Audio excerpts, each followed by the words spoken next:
Exam में copy को आप किस प्रकार से लिख करके आप अच्छे से अच्छा नंबर स्कोर कर सकते हैं, फुल मार्क्स लेकर के आ सकते हैं, आज के इस वीडियो सेशन के अंतर्गत आपको बताया गया है।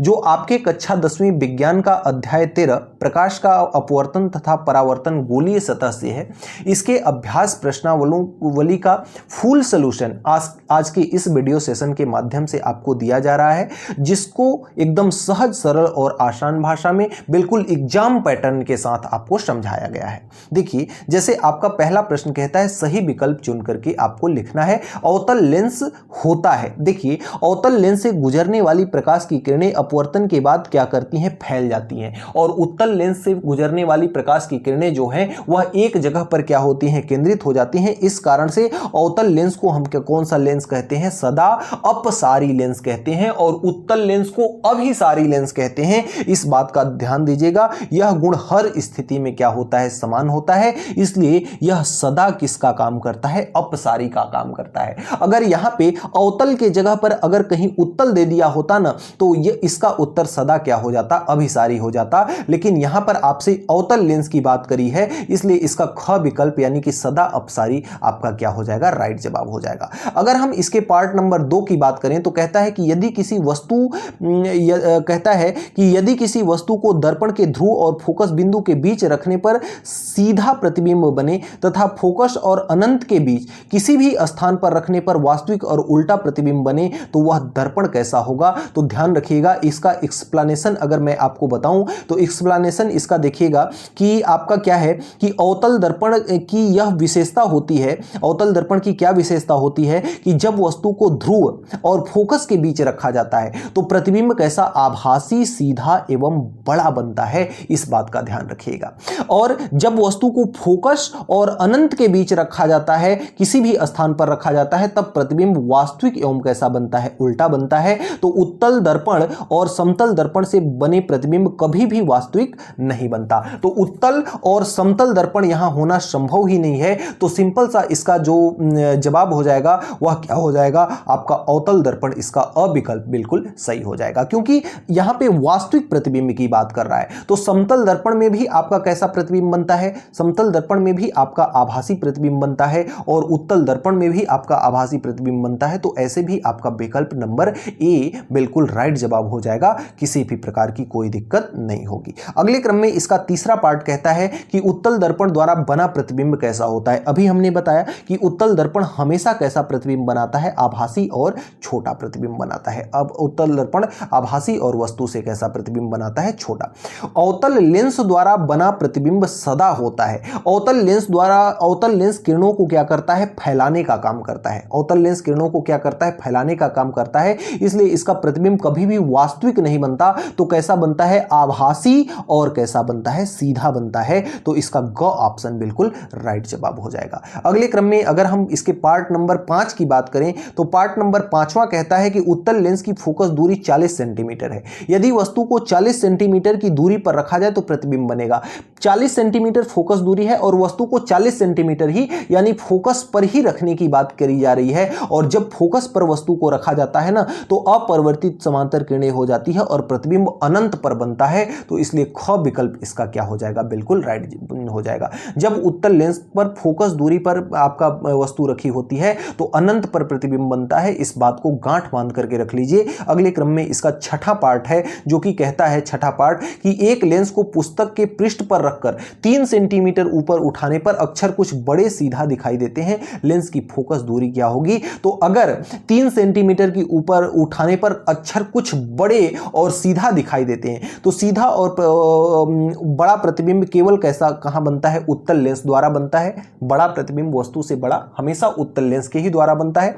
और जब वस्तु फोकस दूरी के भीतर रखी जाती है तो यहां वस्तु की दूरी 3 सेंटीमीटर और प्रतिबिंब बड़ा है, तो फोकस दूरी हमेशा 3 से क्या होनी चाहिए, बड़ी होनी चाहिए। 3 से हमेशा क्या होनी चाहिए, अधिक होना चाहिए, 3 से बड़ा होना चाहिए। ग विकल्प इसका क्या हो जाएगा, बिल्कुल राइट जवाब हो जाएगा। अब इसका जो दूसरा प्रश्न है उसमें रिक्त स्थानों की पूर्ति करना है। तो उत्तल दर्पण में प्रत्येक स्थिति में बना हुआ प्रतिबिंब हमेशा कैसा बनता है, छोटा बनता है, और कैसा बनता है, सीधा बनता है, और कैसा बनता है, सीधा के साथ साथ और कैसा बनता है, आभासी बनता है। तो बस इस बात को आप लोग क्या करेंगे, याद रखेंगे। अगले क्रम में इसका दूसरा पार्ट जो है कहता है उत्तल लेंस से वास्तविक तथा समान आकार का प्रतिबिंब प्राप्त करने हेतु वस्तु को रखना होगा। कहां? वक्रता केंद्र पर रखना होगा, तब जाकर के वस्तु का प्रतिबिंब समान आकार का बनेगा। याद रखिएगा इस चीज को। एक लेंस की क्षमता 5 डायोप्टर है, तब लेंस की फोकस दूरी कितनी होगी? 20 सेंटीमीटर होगी। क्षमता P बराबर आपका होता है 1/f। P बराबर 1/f होता है। तो यदि क्षमता इसकी 5 डायोप्टर है तो यहां पे इसकी फोकस दूरी को कितना होना पड़ेगा? 20 सेंटीमीटर होना पड़ेगा। इस चीज को आप लोग याद रखिएगा। अगले क्रम में आपका चौथा पार्ट है कि उत्तल लेंस की फोकस दूरी 25 सेंटीमीटर है, तो उसकी क्षमता कितनी हो जाएगी? 4 डायोप्टर। 25 सेंटीमीटर अगर इसकी दूरी है ना, तो 1/1 ये आपकी कितना हो जाएगा? 2.5। 1/2.5। तो इसका भाग लगाएंगे तो 4 डायोप्टर इसका क्या हो जाएगा? आंसर हो जाएगा। तो इस तरह से आप रिक्त स्थान की पूर्ति को क्या कर सकते हो? रिक्त स्थान की पूर्ति को बना सकते हो। अब इसके अलावा देखिए कुछ और प्रश्न आ रहे हैं जो कि आपको व्हाइट बोर्ड पर बताया जाएगा, और इसके अलावा कुछ और भी प्रश्न हैं जिसे मैं यहां पर ही आपको डिस्कस करके आपको बता दूंगा। हमें यह बताना था कि आपको बोर्ड एग्जाम में कॉपी को कैसे लिखना है। जैसे प्रश्न क्रमांक 4 जो है, अगर आपको लॉन्ग आंसर टाइप में देता है, यानी कि जैसे कि आपको 3 या फिर 4 नंबर में अगर आपका ये प्रश्न आता है तो आपको इस प्रकार से कुछ लिखना है। देखिए प्रश्नोत्तर क्रमांक, सबसे पहले आपको शुरुआत जो करनी है आप यहाँ पे डाल लेंगे ऊपर में, सबसे पहले ऊपर में, या तो यहाँ पे आप इस लाइन के भी अंदर लिख सकते हैं, जैसे यहाँ पे लिखा हुआ है प्रश्नोत्तर क्रमांक 4। ध्यान ये देखना है कि आपको केवल और केवल ब्लू पेन से लिखना है। केवल और केवल किस पेन से लिखना है? ब्लू पेन से लिखना है। इस बात का ध्यान दीजिएगा, ब्लू डॉट पेन से लिखना है। तो ये आप प्रश्नोत्तर क्रमांक 4 यहां पर इस प्रकार से डाल देंगे। उसके बाद आप उत्तर को कुछ इस प्रकार से लिखना शुरू करेंगे और उत्तर को कुछ इस प्रकार से आप लिख करके पूरी तरह से समाप्त करेंगे। अगर आप इस प्रकार से लिखते हैं तो पूरा आपका 4 में से 4 नंबर आपको पूरा का पूरा एग्जामिनर आपको दे देगा। एकदम स्वच्छ और सुंदर इसी प्रकार से आपको लिखना है। जैसे कि अगर अगले क्रम में देखते हैं, जैसे प्रश्नोत्तर क्रमांक 5 है, वाहनों के साइड दर्पण में उत्तल दर्पण का प्रयोग क्यों किया जाता है? प्रश्न आपसे अगर ऐसा पूछता है तो आपको इस 5 कारणों को इस प्रकार से आपको डिस्कस करना है, बिल्कुल स्वच्छ और सुंदर हेडिंग के साथ, यानी कि बिल्कुल स्वच्छ एकदम तरीके से आप लोग लिखोगे। यहां पर अगर जगह आपका बहुत अगर ज्यादा बच जाता है नीचे, तो आपको अगर थोड़ा बहुत जगह बचता है या आधा से कम जगह बचता है तो आपको यहां से शुरुआत नहीं करना है प्रश्न, सीधा आपको नए पेज से आपको शुरुआत करना है। लेकिन अगर ज्यादा बच जाता है तो आप एक काम करेंगे कि यहां पे जैसे 2 या 3 या 4 लाइन इस प्रकार से छोड़ करके आप अगला प्रश्न की क्या कर देंगे? शुरुआत कर देंगे, ताकि यहां पर यह हो सके कि एग्जामिनर जब आपको यहां पे कॉपी चेक करता है ना, तो इसमें अगर आपको 3 नंबर देना है तो उसको नंबर लिखने का जगह यहां पर मिल जाए। नहीं तो आपके लिखे हुए में अगर वो नंबर देगा तो फिर यहां पे पढ़ने में दिक्कत आएगी। तो इसलिए कभी भी आप लोग जब भी दूसरे प्रश्न की शुरुआत करो तो यहां पे 2 या 3 लाइन बीच में स्पेस क्या कर दो? पर्याप्त छोड़ दो।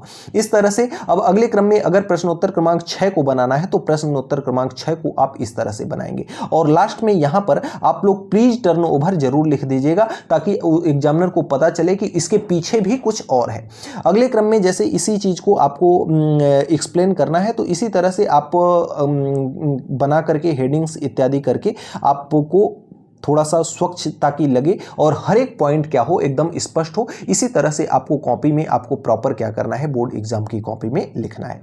अब आइए हर एक सवाल को मैं आपको यहां पर बताऊंगा, जो कि बोर्ड के माध्यम से आपको ये सारे सवाल को अब मैं समझाऊंगा, ये सारी चीज़ों को। बस आपको ये ध्यान देना है कि बोर्ड एग्जाम में कॉपी को एकदम इसी तरह से बना करके आपको बिल्कुल यथावत विधिवत आपको इस तरह से क्या करना है? लिखना है। आइए चलते हैं आपके बोर्ड पर और वहीं पे क्वेश्चंस को आपके समझाते हैं। तो अब अगले क्रम में एक वेरी इंपॉर्टेंट, बहुत ही महत्वपूर्ण सा प्रश्न है जो कि आपका है, गोलीय दर्पण की वक्रता, त्रिज्या तथा फोकस दूरी में संबंध स्थापित कीजिए। संबंध को बताइए, संबंध को लिखिए। अगर यह प्रश्न आपका पूरे 5 नंबर का अगर आता है, पूरा का पूरा अगर यह 5 नंबर का आता है, तो इस प्रश्न को आप किस प्रकार से बनाओगे कि 5 में 5 पूरा नंबर आपको मिले? इसके लिए आपको उत्तर कैसे लिखना है, एक्सप्लेन के बाद मैं इसको कॉपी में, आपके बोर्ड एग्जाम की कॉपी में लिख करके आपको बताऊंगा डेमो कि किस प्रकार से इसके उत्तर को लिखना है। तो सबसे पहले अगर आपको गोलीय दर्पण की फोकस दूरी और वक्रता त्रिज्या में अगर आपको संबंध चाहिए तो आपको सबसे पहले एक बनाना पड़ेगा गोलीय दर्पण। आइए बनाते हैं। इस प्रकार से हमने एक उत्तल दर्पण को क्या किया, बना लिया। यह कौन सा दर्पण है, यह आपका कौन सा दर्पण है, उत्तल दर्पण है ना, गलत बात। कौन सा दर्पण है, अवतल दर्पण। कौन सा दर्पण है, अवतल दर्पण। तो एक हमने अवतल दर्पण को क्या किया, यहां पर बनाया। अब अवतल दर्पण का ये आपका क्या है, ये आपका द्वारक है mn। ये क्या है, आपका द्वारक। अब इस mn का ये जो आपका परावर्तक भाग है, इस परावर्तक भाग का जो मध्य बिंदु होता है उसको हम क्या कहते हैं, दर्पण का ध्रुव यानी कि पोल कहते हैं। और इस ये जो आपका दर्पण है किसी खोखले गोले का भाग है, और जिस खोखले गोले का भाग है उसके केंद्र को हम क्या कहते हैं, वक्रता केंद्र। तो ये वक्रता केंद्र और आपका दर्पण के ध्रुव से होकर के जाने वाली सीधी रेखा, दर्पण के ध्रुव से होकर के जाने वाली सीधी रेखा क्या कहलाती है, मेन एक्सिस कहलाती है, मुख्य अक्ष कहलाती है। तो ये आपका हो गया मुख्य अक्ष, और ये आपका क्या हो गया, वक्रता केंद्र। और ये ध्रुव और वक्रता केंद्र का मध्य बिंदु आपका क्या कहलाता है, फोकस बिंदु कहलाता है। तो ये आपका हो गया फोकस बिंदु। इतनी बातें क्लियर है।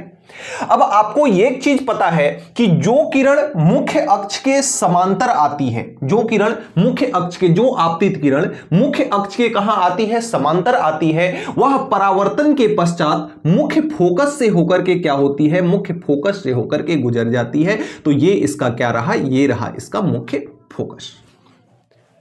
तो ये आपतित किरण और ये आपकी कौन सी किरण है, ये आपकी है परावर्तित किरण। अगर यहां से इस वक्रता केंद्र से अगर इसको नाम दे देते हैं, यहां पर ये आपका ए है और ये आपका क्या है, बी है। तो अगर इसको हम सी को अगर हम किस पे मिला दें, सी को अगर हम बी से मिलाएं, सी को अगर हम किससे मिलाएं, बी से मिलाएं, तो अगर आपके पास कोई सा भी अगर एक वृत्त है, उसके केंद्र से अगर हम वृत्त की परिधि पर कोई सा भी रेखा अगर हम इसको मिलाते हैं, तो वह वृत्त की परिधि पर कितने डिग्री का कोण अंतरित करती है, वृत्त की परिधि पर यह कितने डिग्री का कोण अंतरित करती है, 90 डिग्री का कोण अंतरित करती है। तो यह इस पर क्या काम करेगा, यह इसके लंब का काम करेगा। इतनी बातें, चित्र आपको स्पष्ट हो गया। अब इस चित्र में देखिए कौन कौन सी आकृतियां हैं। एक तो आपका यह है जो कि ए से बी तक गया, ए से बी तक गया और बी से सी तक आया, और सी से फिर कहां गया, पी तक गया। इस आकृति को मैं यहां पर बनाता हूं, ध्यान से समझिएगा। ये देखिए ए से निकला, कहां गया, बी पर। तो ये आपका क्या हो गया, ए, और ये आपका क्या हो गया, बी। बी से कहां आया आपका सी, बी से कहां आया आपका सी, तो ये आपका हो गया सी, और सी से फिर कहां पे गया, पी पर। तो एक चित्र तो आपका यहां से ये बना। दूसरा चित्र कौन सा बना, बी से चलिए सी पर आइए, सी से चलिए एफ पर आइए, और एफ से फिर से बी पे चले आइए। तो एक चित्र आपका ये बना कि यहां पर आपका क्या है, बी है, तो बी से आपको चलना है, बी से हमने चला, कहां पे आया, ये आपका सी है। सी से फिर हमने कहां आया, सी पर आए हम, कहां, एफ पर, और एफ से फिर से हमने कहां चला गया, हम चले गए आपके बी पर। तो ये एक चित्र आपका यहां बना। अब इस चित्र में हमें यह देखना है कि अगर ये लंब है, ये आपका क्या है, अगर ये आपका लंब है, तो अभिलंब और आपतित किरण के बीच बना कोण क्या कहलाता है, आपतन कोण, कोण आई कहलाता है। और अभिलंब और परावर्तित किरण के बीच बना कोण, अपवर्तन कोण क्या कहलाता है, कोण आर कहलाता है। तो यहां पर आप देख रहे हो कि ए बी के बीच ये जो कोण बन रहा है, यानी कि ये वाला कोण, ये कोण क्या है, आई है। कौन सा कोण है, कोण आई है। और जब ये वाला कोण आई है तो ये वाला कोण क्या होगा, ये वाला कोण भी आई होगा। इसको हम क्या कहते हैं, इसको कहते हैं एकांतर कोण।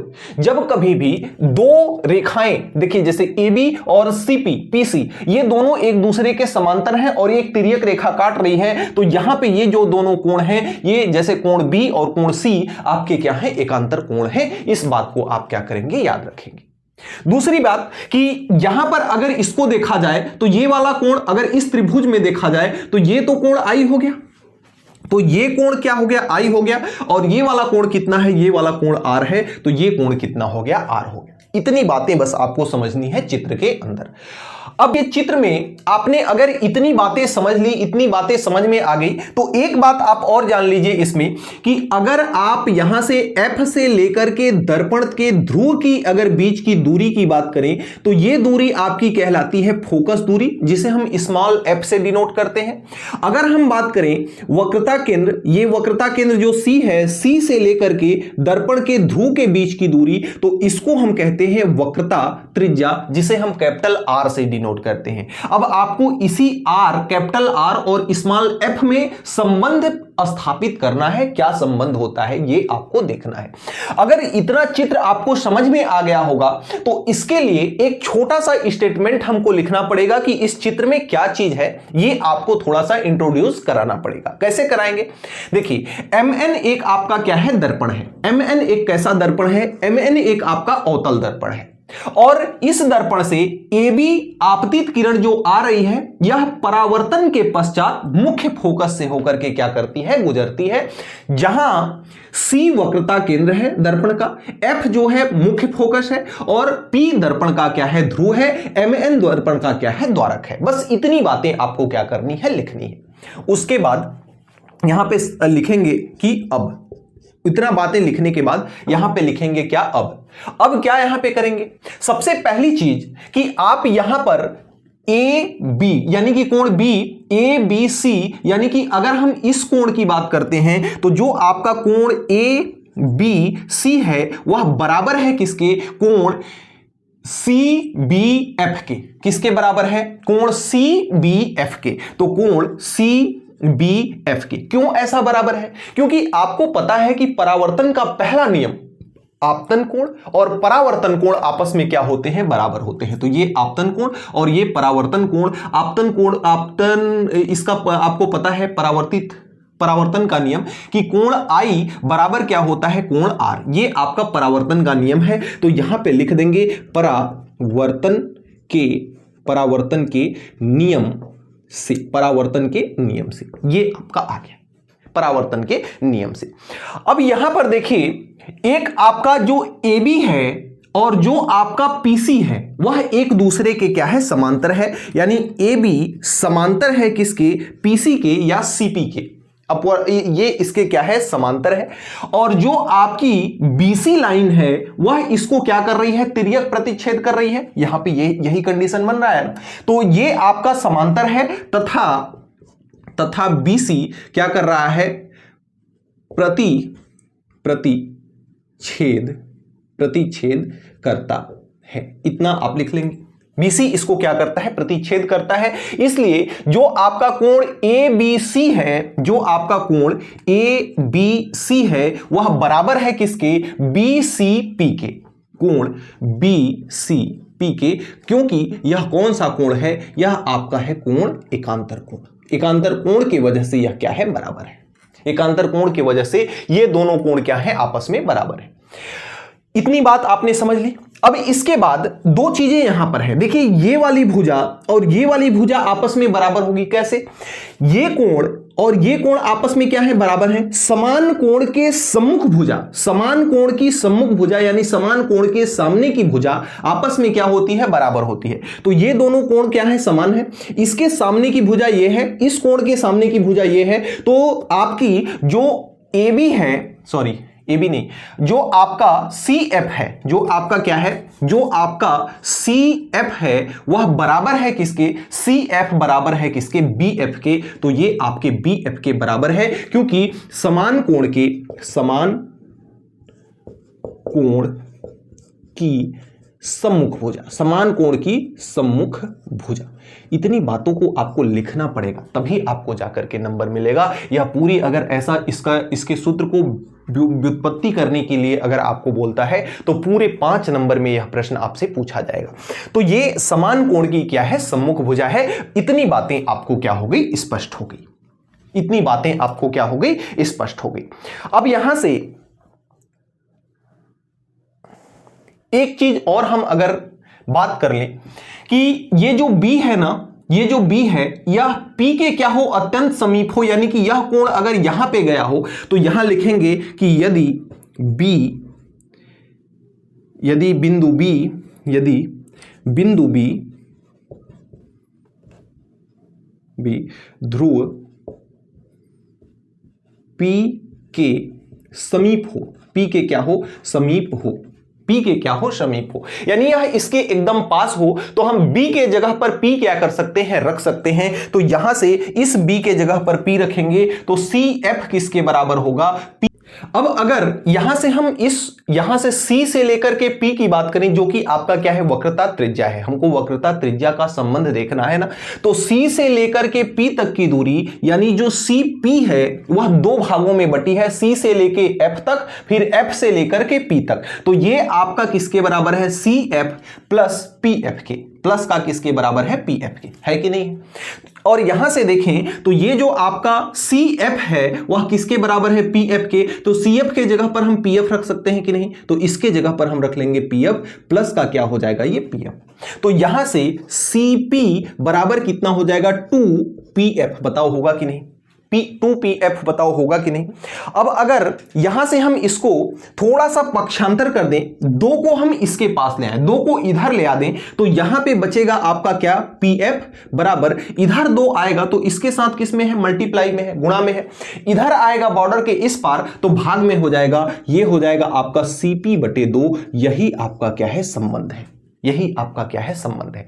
जहां यहां पे एक लिखते हैं कि जहां PF क्या है, P से लेके F तक की दूरी को हम फोकस दूरी कहते हैं, तो ये आपकी स्मॉल f है। अगर हम बात करते हैं CP की, तो PC की CP लिखे हैं, हाँ, तो CP बराबर क्या है आपकी, C से लेके P तक की दूरी को हम वक्रता त्रिज्या कहते हैं, तो यह दूरी किसके बराबर है, R के बराबर है। तो यहां लिखेंगे कि अतः यहां PF के जगह पर हम क्या लिखेंगे कि F, तो F बराबर CP/2, CP का मान कितना है, R है, तो R/2, यही आपका क्या होता है, यही फोकस दूरी और वक्रता त्रिज्या में संबंध होता है कि जो आपका फोकस दूरी होती है वह वक्रता त्रिज्या की आधी होती है। यही मोस्ट इंपॉर्टेंट रिलेशन है। इतना अगर आप पूरी तरह से आप इसको ड्राइव कर देते हो तो आपको पूरा का पूरा 5 नंबर बिल्कुल मिल जाएगा। अगर इसी तरह से स्वच्छ एकदम चित्र बना करके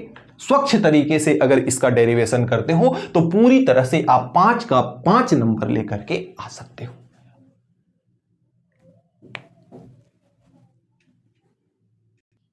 यहां पर अब एक लाइन और इसमें जोड़ करके लिख देंगे कि अतः जो फोकस दूरी है, फोकस दूरी वक्रता त्रिज्या की क्या होती है, आधी होती है, वक्रता त्रिज्या की आधी, आधी में बड़ी ई का मात्रा लगा दो सर, वक्रता त्रिज्या की आधी होती है। यही आपका मुख्य क्या है, स्टेटमेंट है। इस तरह से आप इस पूरे प्रश्न को इस तरह से बना करके 5 में से 5 नंबर लेकर के आ सकते हो। तो अगले क्रम में अगर हम अगले प्रश्न की बात करें तो कहता है कि किस प्रकार के दर्पण में रेखीय आवर्धन 1 से छोटा, 1 के बराबर तथा 1 से अधिक होता है। ये अगर आपका प्रश्न है, सबसे पहली चीज आपको समझना है रेखीय आवर्धन। रेखीय आवर्धन का सीधा सा मतलब ये होता है कि आपका जो इमेज बन रहा है वह वस्तु की तुलना में कितना बड़ा है या वस्तु की तुलना में कितना छोटा है। यानी वस्तु और इमेज का जो तुलना करना है वही कहलाता है रेखीय आवर्धन। रेखीय आवर्धन का जो फार्मूला होता है, रेखीय आवर्धन का जो फार्मूला होता है, रेखीय आवर्धन बराबर आपका होता है प्रतिबिंब की लंबाई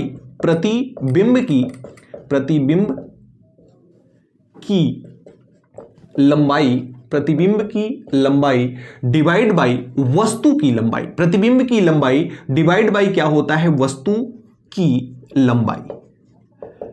अब इसका मतलब क्या है, देखिए रेखीय आवर्धन को हम किससे डिनोट करते हैं, m से डिनोट करते हैं। प्रतिबिंब की लंबाई को अगर हम I से डिनोट करें और वस्तु की लंबाई को O से डिनोट करें तो m equal to I divide by क्या हो जाएगा, O हो जाएगा। अब यहां पे समझिएगा कि अगर इमेज जो है वस्तु से बड़ा बनेगा, तो m का मान कैसा आएगा, पॉजिटिव। अगर ऊपर की वैल्यू अगर बड़ी हो, नीचे की वैल्यू छोटी हो, तो हमेशा जो उत्तर होगा वह कैसा आएगा, आपका कुछ ना कुछ एक बड़ी संख्या आएगी, यानी एक से अधिक ही आएगा, एक से कम नहीं आएगा। अगर m का मान, ये दोनों अगर समान हो जाएं तो m का मान कितना हो जाएगा, तीन स्थिति यहां पे बनेगी। जब आपके प्रतिबिंब की लंबाई और वस्तु की लंबाई दोनों समान हो जाएगी तो m का मान कितना आ जाएगा, 1। और अगर आपके प्रतिबिंब की लंबाई वस्तु की लंबाई से बड़ी होती है तो ऊपर वाली संख्या जब बड़ी होगी, नीचे वाली संख्या जब छोटी होगी, तो इसका m का जो मान होगा वह हमेशा 1 से अधिक आएगा। लेकिन अगर इसका उल्टा हो जाए कि इमेज जो है आपका छोटा बने और वस्तु आपकी कैसी हो, बड़ी हो, तो ऊपर वाली संख्या जब छोटी होगी, नीचे वाली संख्या जब बड़ी होगी, तो इसमें जब भाग लगाया जाएगा तो हमेशा इसका उत्तर 1 से छोटा आएगा। कैसे? अगर हम 2 में अगर हम किसका भाग लगाते हैं, 2 में अगर हम 4 का भाग लगाते हैं तो इसका उत्तर 0 पॉइंट समथिंग आएगा, 0 पॉइंट कितना आएगा, समथिंग आएगा। लेकिन अगर इसी का मान अगर हम 4/2 कर देते हैं तो इसका मान 2 आएगा। तो यहां पर देख रहे हैं कि जब ऊपर वाली संख्या छोटी है, नीचे वाली संख्या बड़ी है, तो इसका मान 1 से कम आ रहा है, इसका मान 1 से क्या आ रहा है, कम आ रहा है। और जब ऊपर वाली संख्या बड़ी है तो इसका मान 1 से क्या आ रहा है, अधिक आ रहा है। बस इतनी चीजों को समझना है। यानी 3 कंडीशन बनेगा। एक तो आपका m का मान कितना होगा, 1 होगा, या एक आवर्धन होगा वह क्या होगा, 1 से बड़ा होगा, या फिर आवर्धन m का मान जो होगा वह 1 से क्या होगा, छोटा होगा। यही 3 कंडीशन आपके क्या करते हैं, बनते हैं। और इन्हीं तीनों कंडीशंस के बारे में आपको इसमें से पूछ रहा है। तो जब आपका m का मान 1 होगा तो यह कौन सी स्थिति आएगी और किस दर्पण में ऐसा प्रतिबिंब बनेगा। m का मान 1 होने का मतलब कि जो आपकी इमेज है और जो आपकी ऑब्जेक्ट है, इन दोनों की लंबाइयां क्या है, सेम है। तो आपने पढ़ा कि समतल दर्पण में जो आवर्धन होता है ना, वह हमेशा समतल दर्पण में जो आवर्धन का मान होता है हमेशा क्या होता है, 1 होता है। क्योंकि समतल दर्पण में जो वस्तु का प्रतिबिंब होता है वह हमेशा समान आकार का बनता है। समतल दर्पण में जो वस्तु का प्रतिबिंब बनता है वह हमेशा सीधा बनता है और कैसा बनता है, आभासी बनता है, सीधा बनता है, आभासी बनता है और समान आकार का बनता है। यह चीज आपने पढ़ा है कि समतल दर्पण में हमेशा सीधा, आभासी तथा वस्तु के समान आकार का ही प्रतिबिंब बनता है। तो अगर समान आकार का ही प्रतिबिंब है, प्रतिबिंब की लंबाई और वस्तु की लंबाई दोनों समान है, तो आवर्धन कितना होगा, आपका 1 होगा। उत्तल दर्पण हमेशा वस्तु से हमेशा छोटी प्रतिबिंब बनाता है, वस्तु से बड़ा प्रतिबिंब उत्तल दर्पण में बनता नहीं है। लेकिन अगर हम बात करते हैं इसमें, ये तो पहला हो गया, मान लेते हैं। अगर इसमें एक और कंडीशन की बात करें तो अवतल दर्पण आ जाएगा। अवतल दर्पण में एक स्थिति होती है, आपने पढ़ा है जब हमने थ्योरी क्लास में पढ़ाया है आपको कि अवतल दर्पण में एक स्थिति ऐसी बनती है जिसमें वस्तु और प्रतिबिंब दोनों की लंबाइयां क्या होती हैं, समान होती हैं। वह कंडीशन कौन होता है कि जब वस्तु को हम वक्रता केंद्र पर वस्तु वक्रता केंद्र पर रखी हो, तो प्रतिबिंब जो है, प्रतिबिंब कैसा बनता है, प्रतिबिंब वस्तु के समान बनता है। प्रतिबिंब हमेशा इसमें क्या बनता है, वस्तु के समान बनता है। तो जब रेखीय आवर्धन m बराबर 1 होगा तो इसमें मात्र आपको 2 कंडीशन मिलेगा। पहला तो समतल दर्पण जिसका आवर्धन हमेशा 1 होता है, यानी कि यह वस्तु का जो प्रतिबिंब है ना, यह वस्तु के प्रतिबिंब को हमेशा वस्तु के बराबर बनाता है। तो ये आपका एक समतल दर्पण हो गया। दूसरा ऑप्शन क्या हो जाएगा, अवतल दर्पण में एक कंडीशन ऐसा होता है जिसमें रेखीय आवर्धन का मान 1 होता है। ये आपका 1 का सीन रहा। अब अगर बात करते हैं हम इसकी कि जब रेखीय आवर्धन का मान 1 से क्या हो, अधिक हो, तो जब रेखीय आवर्धन का मान 1 से अधिक होता है तो इसमें आपका समतल दर्पण आएगा नहीं। 1 से अधिक होने का मतलब कि प्रतिबिंब की लंबाई जो है वस्तु की लंबाई से बड़ी है, तब तो ऊपर वाली संख्या बड़ी है, तब तो इसका मान 1 से अधिक आ रहा है। तो ऊपर वाली संख्या बड़ी है यानी इमेज वस्तु से भी बड़ा बन रहा है, विस्तारित आकार का बन रहा है। अब ऐसे कंडीशन में क्या, समतल दर्पण में प्रतिबिंब वस्तु से बड़ा तो नहीं बनता, और उत्तल दर्पण में प्रतिबिंब हमेशा छोटा बनता है। तो समतल दर्पण भी इससे हट जाएगा, उत्तल दर्पण भी हट जाएगा, क्योंकि समतल दर्पण में समान आकार का प्रतिबिंब बनता है, उत्तल दर्पण में हमेशा वस्तु से छोटा बनता है। तो इसमें समतल दर्पण और उत्तल दर्पण नहीं आएगा, केवल कौन आएगा, केवल इसमें आएगा कौन, अवतल दर्पण। कौन इसमें आएगा, केवल और केवल आपका अवतल दर्पण आएगा। और वो भी अवतल दर्पण की वह स्थिति जब वस्तु C से परे हो। अच्छा, C से परे नहीं, C और F के मध्य हो, C और F के मध्य हो, तो प्रतिबिंब कैसा बनता है, प्रतिबिंब वस्तु से बड़ा बनता है। वस्तु से कैसा बनता है, वस्तु से बड़ा बनता है। मात्र एक ही कंडीशन इसमें है, और जब प्रतिबिंब वस्तु से बड़ा बनेगा तो m का मान 1 से अधिक आएगा हर कंडीशन में। अब अगला जो कंडीशन है इसमें आपका क्या है, इसमें आपका आवर्धन का मान 1 से कम है। 1 से कम होने का मतलब कि वस्तु बड़ी है और इसकी जो इमेज बन रही है वह वस्तु से क्या है, छोटी है। तो इसमें आपका पहला तो आ जाएगा कौन सा, पहला तो आपका आ जाएगा अवतल दर्पण। समतल दर्पण में वस्तु का प्रतिबिंब वस्तु से छोटा नहीं बनता, तो समतल दर्पण हट जाएगा। अवतल दर्पण में अगर हम बात करें तो अवतल दर्पण की वह स्थिति जब वस्तु C से क्या हो, परे हो, C से परे हो, तो वस्तु का प्रतिबिंब हमेशा वस्तु से क्या बनता है, छोटा बनता है। और दूसरा आपका क्या हो जाएगा, दूसरा आपका हो जाएगा उत्तल दर्पण। उत्तल दर्पण में हमेशा प्रतिबिंब क्या होता है, उत्तल दर्पण में हमेशा प्रतिबिंब कैसा बनता है, हर स्थिति में जो है प्रतिबिंब कैसा बनता है, वस्तु से छोटा बनता है। तो हर स्थिति में प्रतिबिंब वस्तु से क्या बनता है, वस्तु से छोटा बनता है, वस्तु से छोटा बनता है। इस तरह से आप प्रश्न संख्या 4 को क्या कर सकते हो, प्रश्न संख्या 4 को कंप्लीट कर सकते हो। अब इसको आपको परीक्षा में कैसे लिखना है, अगर ये प्रश्न एज इट इज उठ करके आ जाता है तो आपको परीक्षा में कैसे लिखना है अभी स्क्रीन पर आ रहा है, वहां से आप लोग देख लीजिएगा। फिलहाल अगर आपको इस प्रश्न को पार्ट वाइज भी पूछता है कि जैसे रेखीय आवर्धन m का मान 1, m का मान रेखीय आवर्धन 1 किस कंडीशन में होता है, तो आप नीचे डाल करके लिखोगे कि नंबर 1 समतल दर्पण। समतल दर्पण में m का मान 1 हमेशा हर कंडीशन में होता है और वस्तु का प्रतिबिंब सीधा, आभासी और समान बनता है। नंबर 2 डालोगे अवतल दर्पण, और अवतल दर्पण में यहां लिखोगे कि जब वस्तु वक्रता केंद्र पर रखी हो तो वस्तु का जो प्रतिबिंब है वह वस्तु के समान आकार का बनता है और उसका रेखीय आवर्धन का मान कितना होता है, 1 होता है। अगले पार्ट में अगर ऐसा प्रश्न पूछता है कि रेखीय आवर्धन m का मान कब 1 से अधिक होता है, तो मात्र एक कंडीशन है अवतल दर्पण में, वो भी कब, जब वस्तु C और F के बीच में रखी हो। C और दर्पण के बीच में, F के जगह पर आप क्या लिख लोगे, दर्पण लिख लोगे। F और दर्पण के बीच में रखी हो तो प्रतिबिंब कैसा बनता है, वस्तु से बड़ा बनता है। इस F के जगह पर आप इसको क्या लिख सकते हो, इसको लिख सकते हो दर्पण। इसको क्या लिख सकते हो, दर्पण। दर्पण के क्या रखी हो, मध्य में रखी हो। और जब m का मान 1 से कम कब होता है, जब अवतल दर्पण में C से परे, C से दूर अगर वस्तु को रखा जाए तो उसका प्रतिबिंब हमेशा वस्तु से छोटा बनता है और उसका रेखीय आवर्धन का मान 1 से कम आता है। और उत्तल दर्पण में तो हर स्थिति में कहीं भी वस्तु को रख दो हमेशा वस्तु से छोटा ही प्रतिबिंब बनाता है। तो इस प्रकार से आप प्रश्नोत्तर क्रमांक 4 को बना सकते हो।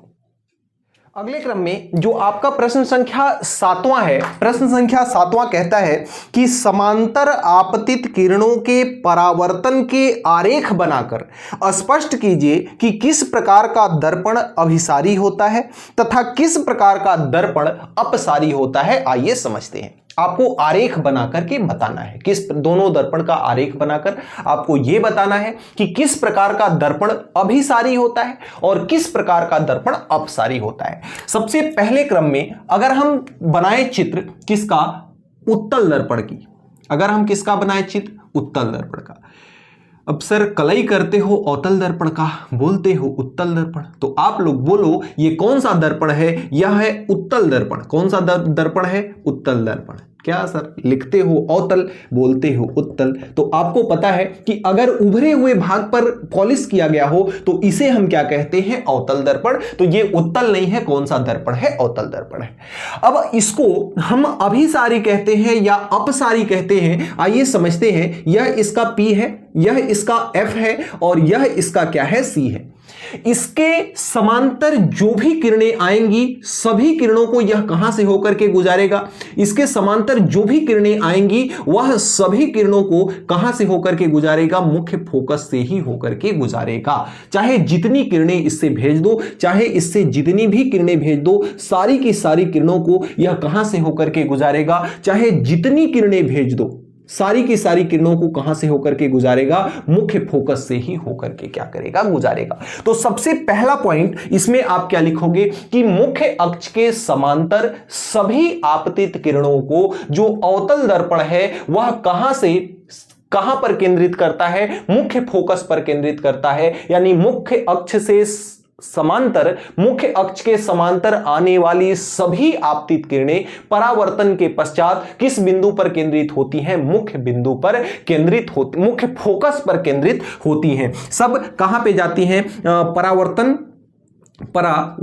परावर्तित किरण कहां जाती है, परावर्तित किरणें कहां जाती हैं, सभी की सभी मुख्य फोकस पर। कहां जाती हैं, मुख्य फोकस पर। तो एक लाइन आप लोग लिख लेना कि परावर्तन के पश्चात मुख्य अक्ष के समांतर आने वाली किरणें हमेशा कहां पे मिलती हैं, मुख्य फोकस पर अभिसरित। एक बिंदु पर सभी किरणें आ रही हैं, सभी किरणों को एक बिंदु पर मोड़ दे रहा है, तो इसको हम क्या कहते हैं, इसको हम क्या कहते हैं, किरणों को अभिसरित करना। तो यह किरणों को क्या कर रहा है, यह किरणों को क्या कर रहा है, अभिसरित कर रहा है, किरणों को अभिसरित कर रहा है, यानी एक बिंदु पर मिला दे रहा है, तो अभिसरित कर रहा है। इसलिए इसे हम क्या कहते हैं, इसे हम कहते हैं अभिसारी दर्पण। इसे हम क्या कहते हैं, अभिसारी दर्पण। तो जो आपका अवतल दर्पण है, अवतल दर्पण को हम कौन सा दर्पण कहते हैं, अवतल दर्पण को हम अभिसारी दर्पण कहते हैं। और इस तरह से इसका आरेख आप लोग क्या बना लोगे और इस तरह से 2 पॉइंट इसमें डिस्कस कर दोगे। अगले क्रम में अगर हम इसके दूसरे दर्पण को बनाएं तो उत्तल दर्पण कौन सा दर्पण होता है कि वह दर्पण जिसके अगर हम उत्तल सतह में यानी कि धंसे हुए सतह में क्या कर दें, पॉलिश कर दें, तो इस दर्पण को हम क्या कहते हैं, इस दर्पण को हम कहते हैं उत्तल दर्पण। इस दर्पण को हम क्या कहते हैं, उत्तल दर्पण कहते हैं। अब इस उत्तल दर्पण का ये आपका क्या है, मुख्य अक्ष है और ये आपका दर्पण का ध्रुव है। अब इस पे किरणें इधर से तो जाएंगी नहीं क्योंकि इधर आपका पॉलिश है। किरणें मुख्य अक्ष के समांतर इधर से क्या करेंगी, आएंगी, इधर से मुख्य अक्ष के क्या करेंगी, समांतर आएंगी। इधर इसका क्या होगा, मुख्य फोकस होगा और इस पर ये क्या होगा, आपका वक्रता केंद्र होगा। अब जो किरण मुख्य अक्ष के समांतर आती है, मुख्य अक्ष के समांतर आती है, या तो मुख्य फोकस पर मिलती है या मुख्य फोकस पर मिलती हुई प्रतीत होती है, तो यह किरण इस प्रकार से जाएगी, यह किरण इस प्रकार से परावर्तित होगी कि यह ऐसा लगेगी कि यह मुख्य फोकस से होकर के क्या कर रही है, गुजर रही है। अब कोई और किरण इस पर यहां से आती है इस तरह से, तो यह भी किरण इस प्रकार से जाएगी कि यह मुख्य फोकस पर गिरती हुई क्या होगी, प्रतीत होगी इस तरह से। अब चाहे जितनी भी किरणें इससे गुजार लो, अगर इस किरण को की बात करें हम मुख्य अक्ष के समांतर, तो यह भी किरण इस तरह से जाएगी कि मानो कहां से जा रही हो, मानो मुख्य अक्ष के मुख्य फोकस से होकर के जा रही हो। एक किरण और ले ले, यहां पर मान लेते हैं कि यह भी क्या है, मुख्य अक्ष के समांतर आ रही है। जब इसका परावर्तन होगा ना, तो यह भी किरण मुख्य अक्ष से होती हुई जाती हुई क्या होगी, प्रतीत होगी। तो इस प्रकार से अवतल दर्पण ये देखिए क्या कर रहा है, ये सारी परावर्तित किरणों को किसी एक बिंदु पर सिकोड़ दे रहा है, एक बिंदु पर ले जाकर के इकट्ठा कर दे रहा है। और ये क्या कर रहा है, जितनी भी परावर्तित किरणें हैं सभी परावर्तित किरणों को क्या कर रहा है, फैला दे रहा है। सभी परावर्तित किरणों को क्या कर रहा है, फैला दे रहा है। तो यहां पर इसका जो पहला पॉइंट है, ये परावर्तित किरणों को क्या कर रहा है, किरणों को क्या कर रहा है, परावर्तित किरणों को फैला देता है। परावर्तित किरणों को क्या कर देता है, फैला देता है। और जब परावर्तित किरणों को फैला देगा तो इसे हम क्या कहेंगे, परावर्तित किरणें क्या हो रही हैं? अभिसरित यानी एक बिंदु पर मिलना और अपसरित यानी एक बिंदु से फैलना। तो ये क्या कर रहा है? परावर्तित किरणें अपसरित हो रही हैं। परावर्तित किरणें अपसरित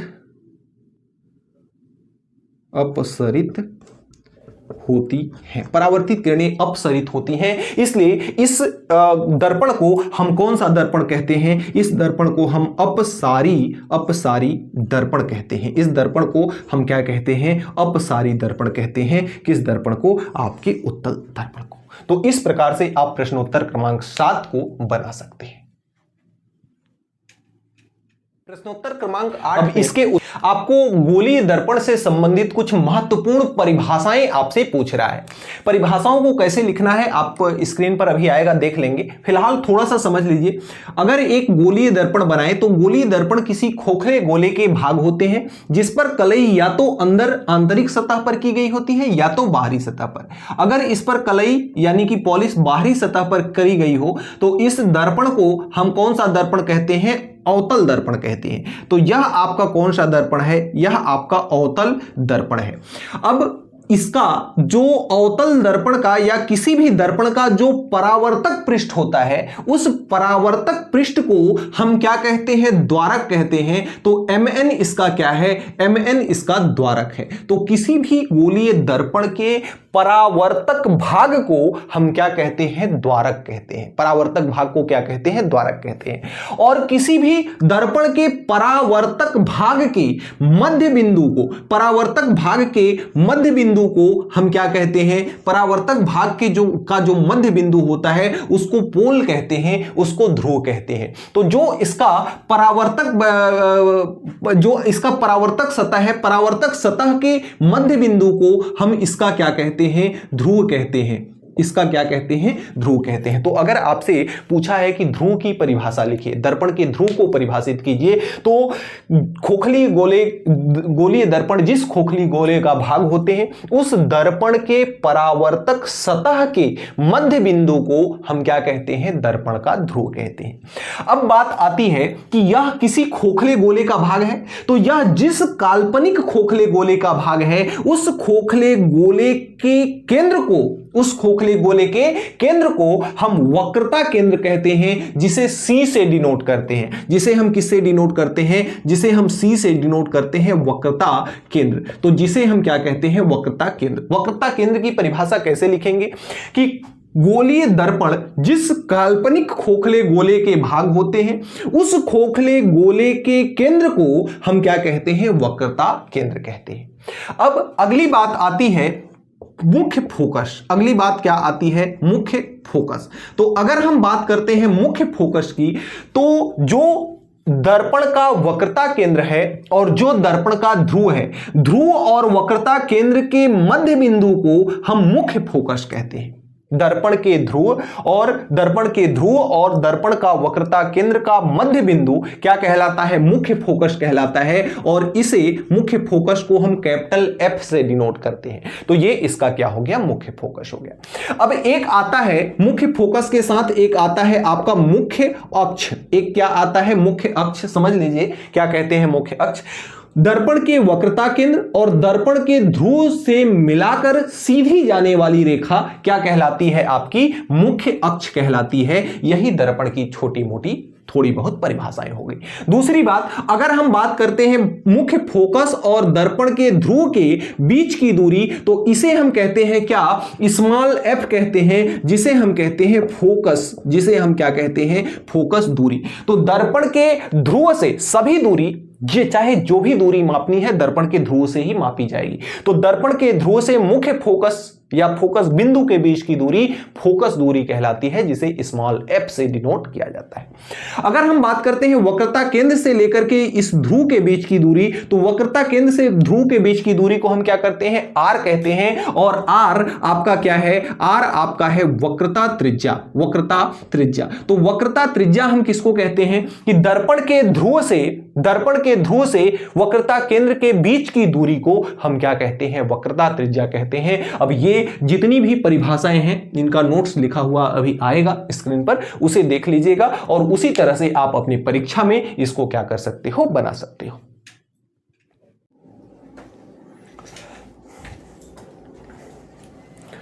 तो अगले क्रम में जो आपका प्रश्न 9वां है, प्रश्न 9वां कहता है कि लेंस की अभिसारी एवं अपसारी प्रकृति की व्याख्या कीजिए। बहुत अच्छा प्रश्न है, समझिएगा। अगर हम यहां पर बात करते हैं लेंस की, तो जो आपका लेंस होता है ना, ये लेंस आपका दो प्रकार का होता है। अगर हम पहले क्रम की बात करें तो पहले नंबर में आपका आता है कौन सा लेंस, उत्तल लेंस। तो अगर मैं बात करता हूं किसकी, उत्तल लेंस की, तो उत्तल लेंस को हम क्या कहते हैं, उत्तल लेंस को हम कहते हैं कन्वेक्स लेंस। क्या कहते हैं, कन्वेक्स लेंस कहते हैं। और दूसरा आपका होता है कौन सा लेंस, अवतल लेंस। तो जो आपका अवतल लेंस होता है, इस अवतल लेंस को हम कहते हैं कनकेव लेंस। तो कनकेव लेंस और कन्वेक्स लेंस क्या होता है, समझिएगा ध्यान से।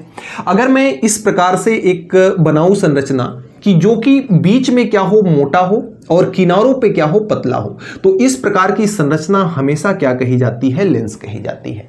और एक आपका ऐसा है कि जो किनारों पे क्या होता है, मोटा होता है और बीच में क्या होता है, आपका पतला होता है, इस प्रकार से। तो ये आपका कहलाता है कौन सा लेंस, अवतल लेंस। अब इसके मध्य बिंदु को हम कहते हैं प्रकाशिक केंद्र। इसके मध्य बिंदु को हम क्या कहते हैं, प्रकाशिक केंद्र। और इसके मध्य बिंदु को हम क्या कहते हैं, प्रकाशिक केंद्र। इन दोनों के ही मध्य बिंदु को हम क्या कहते हैं, प्रकाशिक केंद्र कहते हैं। ठीक है।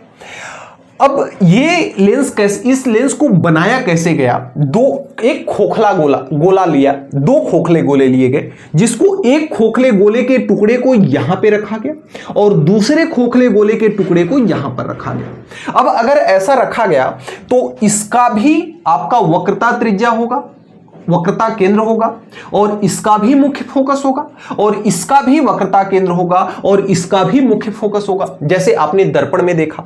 तो अगर इसके मैं प्रकाशिक केंद्र से होते हुए सीधी प्रकाशिक केंद्र से गुजरती हुई अगर मैं सीधी लाइन अगर ड्रा कर दूं, तो इस लाइन को हम क्या कहते हैं, इस लाइन को हम कहते हैं मेन एक्सिस।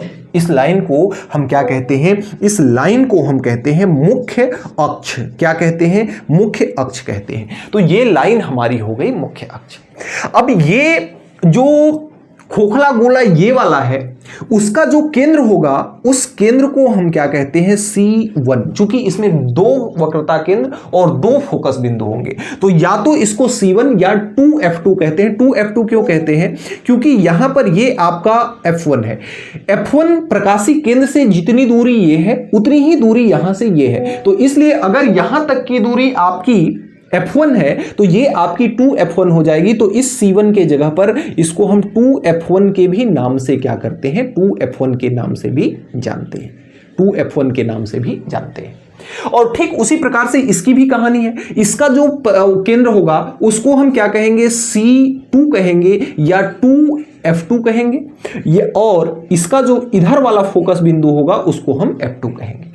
अब इसके साथ क्या कहानी है, इसमें भी देखिए दो गोले हैं, एक गोला इधर से है और एक खोखला गोला इधर से है, मिलाकर के ये भी लेंस आपका बना।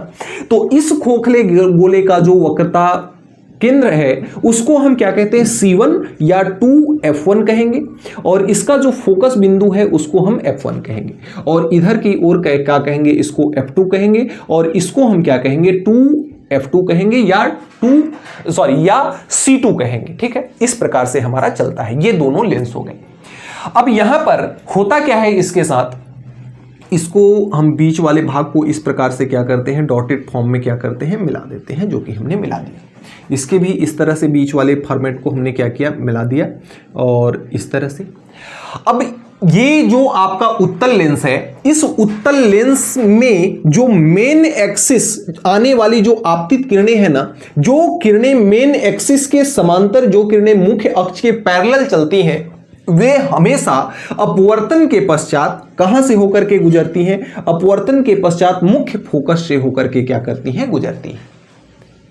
जो भी किरणें मुख्य अक्ष के समांतर आएंगी ना, ये सारी किरणों को कहां से होकर के गुजार देगा? मुख्य फोकस से होकर के गुजार देगा, क्योंकि यह अपवर्तन की प्रॉपर्टी होती है कि ये सघन माध्यम है। ये कौन सा माध्यम है? विरल माध्यम। सघन माध्यम से विरल माध्यम में जब प्रकाश प्रवेश करता है तो वह अपने पथ से विचलित होकर अभिलंब से दूर हटता है, तो उस कारण से यह क्या करती है, जो किरणें समांतर आती हैं वह मुख्य फोकस से होकर के गुजर जाती हैं। और भी किरणें अगर इसमें हम गुजार दें, और भी 2 किरणें इसमें से अगर हम गुजार दें, तो ये मुख्य अक्ष के समांतर चल रही हैं, हमेशा कहां से होकर के गुजरेंगी? मुख्य फोकस बिंदु से होकर के क्या करेंगी? ये गुजर जाएंगी।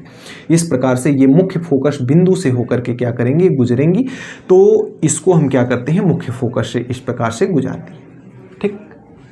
अब इसके साथ क्या कहानी है? इसके साथ कहानी यह है कि जो किरणें मुख्य अक्ष के समांतर आती हैं, यानी मुख्य अक्ष के समांतर आने वाली आपतित किरणें हमेशा मुख्य फोकस से होकर के गुजरती हुई प्रतीत होती हैं, यानी कि यह इस प्रकार से फोल्ड करता है, इस प्रकार से किरणों को फैलाता है, मोड़ता है कि यह किरणें मुख्य फोकस से होकर आती हुई प्रतीत होती हैं। आती नहीं है, आती हुई प्रतीत हो रही है। ऐसा ये लग रहा है कि ये किरणें कहां से गुजर रही हैं? मुख्य फोकस से होकर के गुजर रही हैं। एक किरण और इससे गुजार दें अगर, जो मुख्य अक्ष के समांतर जा रही है, तो यह भी किरण इस प्रकार से घूम जाएगी कि ऐसा लगेगा कि यह मुख्य अक्ष के कहां आ रही है? मुख्य अक्ष से होकर के क्या कर रही है? आ रही है। तो ये आपतित किरण, ये अपवर्तित किरण। तो इस प्रकार से दोनों का क्या हुआ? स्ट्रक्चर हुआ। अब इन दोनों में खास बात क्या है, समझिएगा ध्यान से। अगर मैं इसके पहले पॉइंट की बात करूं तो इस लेंस में, यानी कि उत्तल लेंस में, जो मुख्य अक्ष के समांतर किरणें जा रही हैं, यानी यह समांतर किरणों को क्या कर रहा है? समांतर किरणें कहां पे जाके मिल रही हैं? मुख्य फोकस पर मिल रही हैं। मुख्य फोकस पर क्या करती हैं? मिलती हैं। मुख्य फोकस पर मिलती है। इसके साथ क्या हो रहा है? इसके साथ यह हो रहा है कि जो समांतर किरणें हैं, वह क्या कर रही हैं? समांतर किरणें क्या हो रही हैं? फैलती हैं। समांतर किरणें क्या हो रही हैं? फैल जा रही हैं। तो इससे हमें क्या निष्कर्ष निकला कि ये जो आपका लेंस है ना, यह किरणों को एक बिंदु पर सिकोड़ रहा है और एक बिंदु पर इकट्ठा कर रहा है। एक बिंदु पर इकट्ठा करने की प्रकृति को हम कहते हैं अभिसरित करना। जहां पर कई किरणें आकर एक बिंदु पर चली जा रही है ना, तो वह एक बिंदु पर जाकर अभिसरित हो रही हैं। तो इस लेंस को, जो आपका उत्तल लेंस है ना, इस लेंस को हम कहते हैं कौन सा लेंस? अभिसारी लेंस। इस लेंस को हम क्या कहते हैं? अभिसारी लेंस। चूंकि अब उत्तल लेंस जो है वह किरणों को क्या करता है? अभिसरित करता है, किसी एक बिंदु पर अभिसरित करता है, इसलिए इसको हम क्या कहते हैं? अभिसारी लेंस। लेकिन ये जो आपका अवतल लेंस है, अवतल लेंस क्या कर रहा है? किरणों को फैला रहा है। और जब किरणें फैलती हैं तो फैलने को हम कहते हैं अपसरित होना। तो ये जो आपका अवतल लेंस है, यह किरणों को फैला रहा है, यानी कि अपसरित कर रहा है, इसलिए इसको हम कहते हैं अपसारी लेंस। इसको हम क्या कहते हैं? अपसारी लेंस। तो यहां पे लिखेंगे आप कि मुख्य अक्ष के समांतर आने वाली किरणों को उत्तल लेंस क्या करता है? मुख्य फोकस से होकर के गुजार देता है, यानी एक बिंदु पर क्या करता है? अभिसरित करता है, इसलिए इसको अभिसारी लेंस कहते हैं। और यह मुख्य अक्ष के समांतर आने वाली किरणों को अपसरित करता है, इसलिए इसको अपसारी लेंस कहते हैं।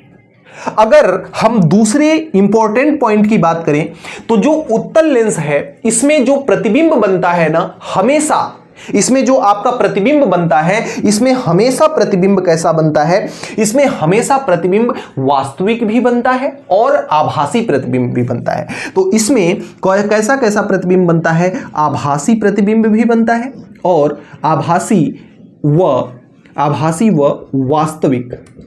व वास्तविक दोनों प्रतिबिंब बनता है। दोनों प्रतिबिंब बनेगा। दोनों प्रतिबिंब इसमें क्या होगा? बनेगा। कॉपी कैसे लिखनी है ये भी आपको बताया जाएगा परीक्षा में अगर ये आता है तो।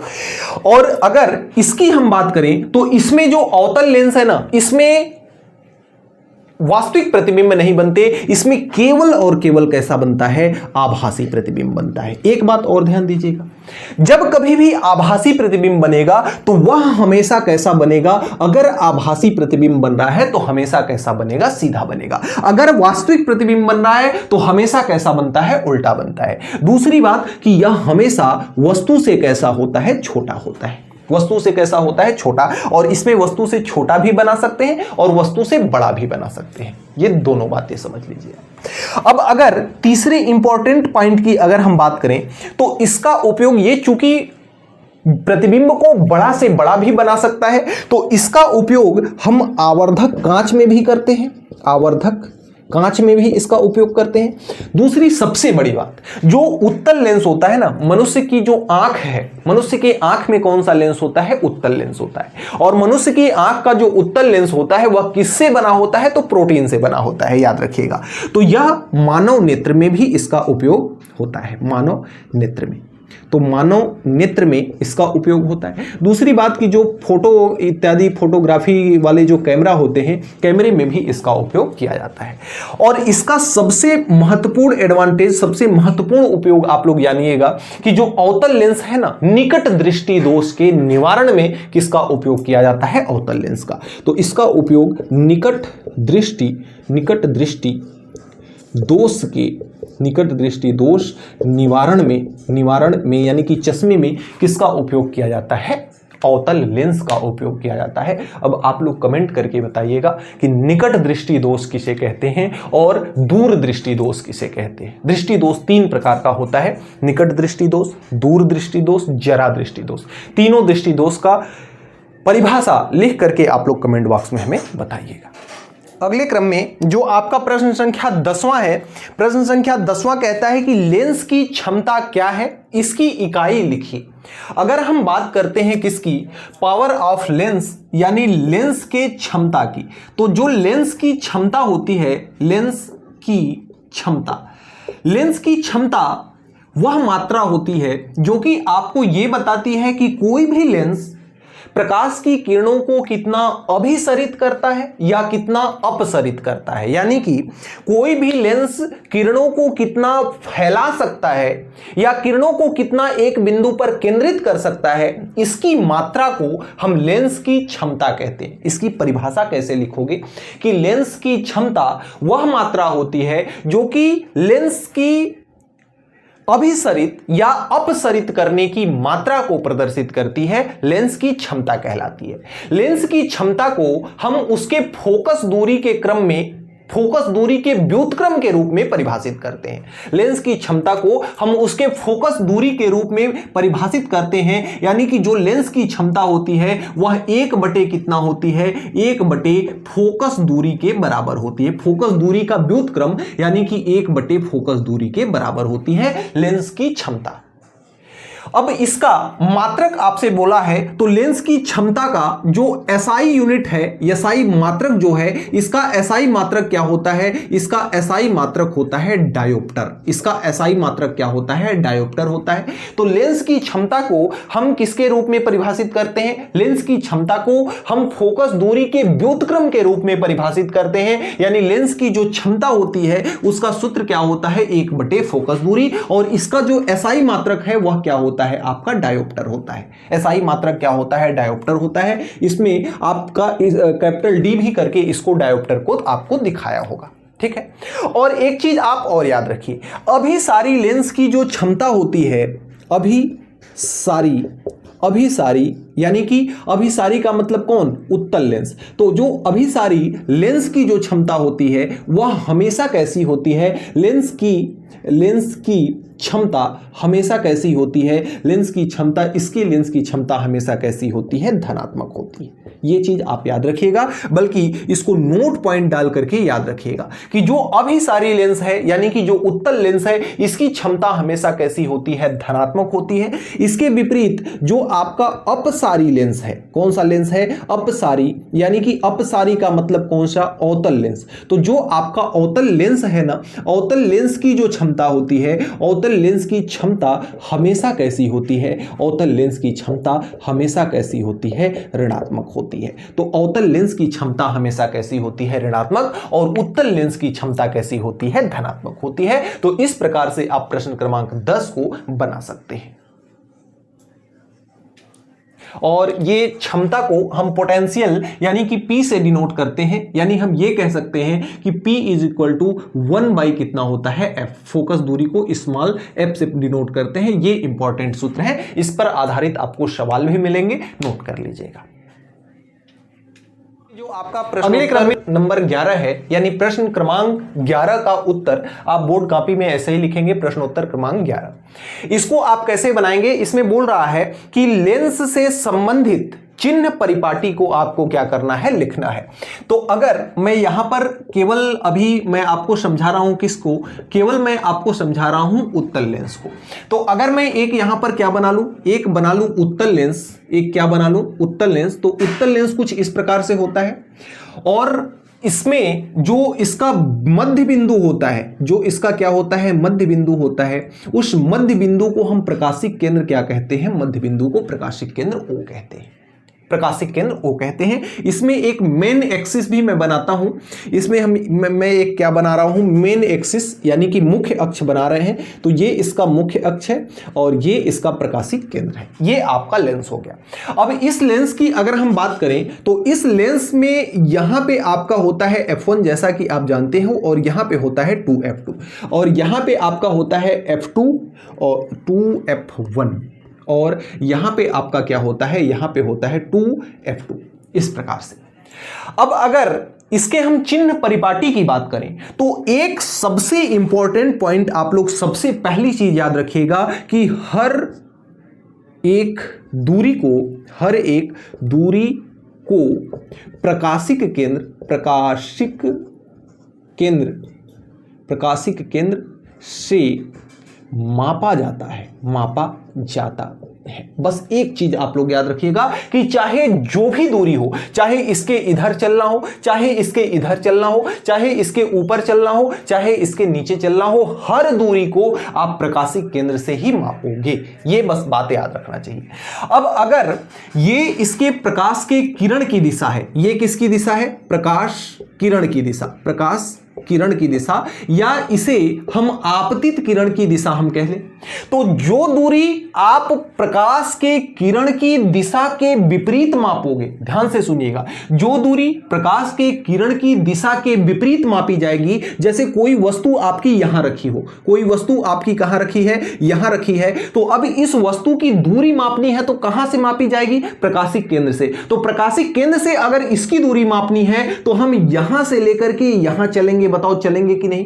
तो यहां से इधर की दूरी जो होगी ना, यह कैसी ली जाएगी? यह हमेशा दूरी ली जाएगी ऋणात्मक। और जो दूरी, जैसे मान लेते हैं कि इसका प्रतिबिंब आपका बनता है यहां, इसका प्रतिबिंब कहां बनता है? यहां। तो यहां तक इसकी जो दूरी होगी ना, ये प्रकाश के किरण की दिशा में है। यह प्रकाश के किरण की, भाई हर दूरी कहां से मापी जाएगी? प्रकाशिक केंद्र से। तो यहां से दूरी जो इसकी मापेंगे तो यह प्रकाश के किरण की भी दिशा इधर है और इसकी भी दिशा इधर है। तो इसलिए यह कैसी ली जाएगी? यह हमेशा ली जाएगी धनात्मक। क्या यह चीज आपने समझ पाया? यहां से अगर इस दूरी को मापना है तो हर दूरी को कहां से मापेंगे? प्रकाशिक केंद्र से। अब किरण की दिशा इधर है, दूरी हम इधर की ओर नाप रहे हैं, यानी प्रकाश के किरण की विपरीत। तो इस दूरी को हम कैसे किसमें मापेंगे? ऋणात्मक।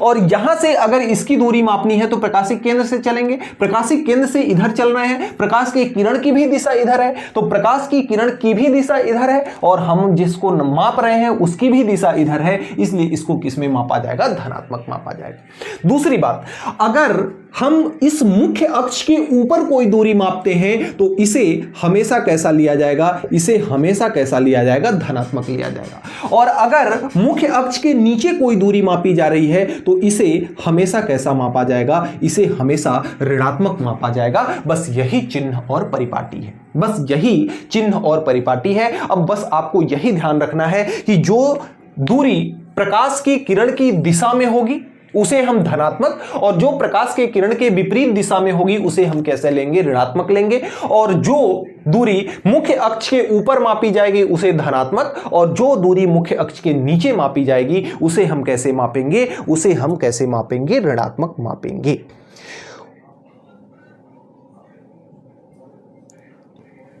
अब एक चीज और, जो आपके उत्तल लेंस की जो फोकस दूरी होती है, उत्तल लेंस की जो फोकस दूरी होती है वह हमेशा कैसी होती है, वह हमेशा धनात्मक होती है। उत्तल लेंस यानी कि अभिसारी लेंस। और जो आपके अवतल लेंस की जो फोकस दूरी होती है, अवतल लेंस की फोकस दूरी हमेशा कैसी होती है, अवतल लेंस की फोकस दूरी हमेशा ऋणात्मक होती है। इस बात को भी आप लोग याद रखिएगा। इस तरह से आप प्रश्न क्रमांक 11 को बना सकते हो। अगले क्रम में जो आपका प्रश्न 12 है वह कहता है 50 सेंटीमीटर फोकस दूरी वाले उत्तल लेंस तथा अवतल लेंस की क्षमता कितनी होगी। सबसे पहली चीज यहां पे हम डालेंगे क्या, यहां पे डालेंगे सबसे पहले सॉल्यूशन। और सॉल्यूशन डालने के बाद सबसे पहली चीज हम लिखेंगे जो चीज हमें दिया रहेगा। तो दिया है, क्या दिया हुआ है, कह रहा है 50 सेंटीमीटर फोकस दूरी वाले, यानी कि फोकस दूरी f का मान, स्मॉल f का मान दिया हुआ है 50 सेंटीमीटर। हमेशा हम SI मात्रक में लेते हैं और दूरी का SI मात्रक मीटर होता है, न कि सेंटीमीटर। तो इसको मीटर में बनाने के लिए अगर इसमें हम 100 का भाग लगा दें तो ये 2 अंक पे दशमलव आ जाएगा और यह इसमें बदल जाएगा आपके मीटर में। तो f का मान कितना दे रहा है, 0.50 यानी 0.50 मीटर, ये है आपका। और अगर हम किसकी बात कर रहा है, लेंस की ना, तो लेंस की क्षमता, अगर लेंस की क्षमता की बात करें तो अभी आपने पढ़ा कि जो लेंस की क्षमता होती है, लेंस की क्षमता कितनी होती है फोकस दूरी के पदों में, 1/f के बराबर होती है, 1/f के बराबर होती है। दूसरी बात आप ये जानते हैं कि जो उत्तल लेंस होता है उसमें जो f का मान होता है वह पॉजिटिव होता है, और जो आपका अवतल लेंस होता है या अपसारी लेंस होता है, अपसारी लेंस में जो फोकस दूरी होती है वह हमेशा कैसी होती है, ऋणात्मक होती है। ठीक है, तो अगर हम इसको उत्तल लेंस के लिए लें तो उत्तल लेंस के लिए अगर इसको लिया जाए तो उत्तल लेंस के लिए अगर इसकी क्षमता की बात करें, हम P की बात करें तो वह 1/, फोकस दूरी इसकी धनात्मक, उत्तल लेंस की फोकस दूरी धनात्मक होगी तो 1/+ का f, यानी कि यहां पे P बराबर 1/0.50 हो जाएगा। और इसका मान कितना हो जाएगा आपका, 1 में जब आधा का भाग लगाएंगे तो आधा दूना 1 होता है, तो यह कितना आ गया, 2। और यह लेंस की क्षमता है ना, तो लेंस की क्षमता हमेशा किस में लिखी जाती है, डायोप्टर में। तो 2 डायोप्टर किसकी क्षमता हो जाएगी, उत्तल लेंस की क्षमता हो जाएगी। अगर हम इसी को अवतल के लिए ले लें, दूसरे क्रम में इसी को हम किसके लिए ले लें, अवतल के लिए ले लें, तो अवतल लेंस की जो क्षमता होती है, अवतल लेंस की जो क्षमता होती है वह कितनी होती है, 1/- का f, क्योंकि अवतल लेंस की जो फोकस दूरी होती है वह हमेशा ऋणात्मक होती है, हमने आपको बताया है।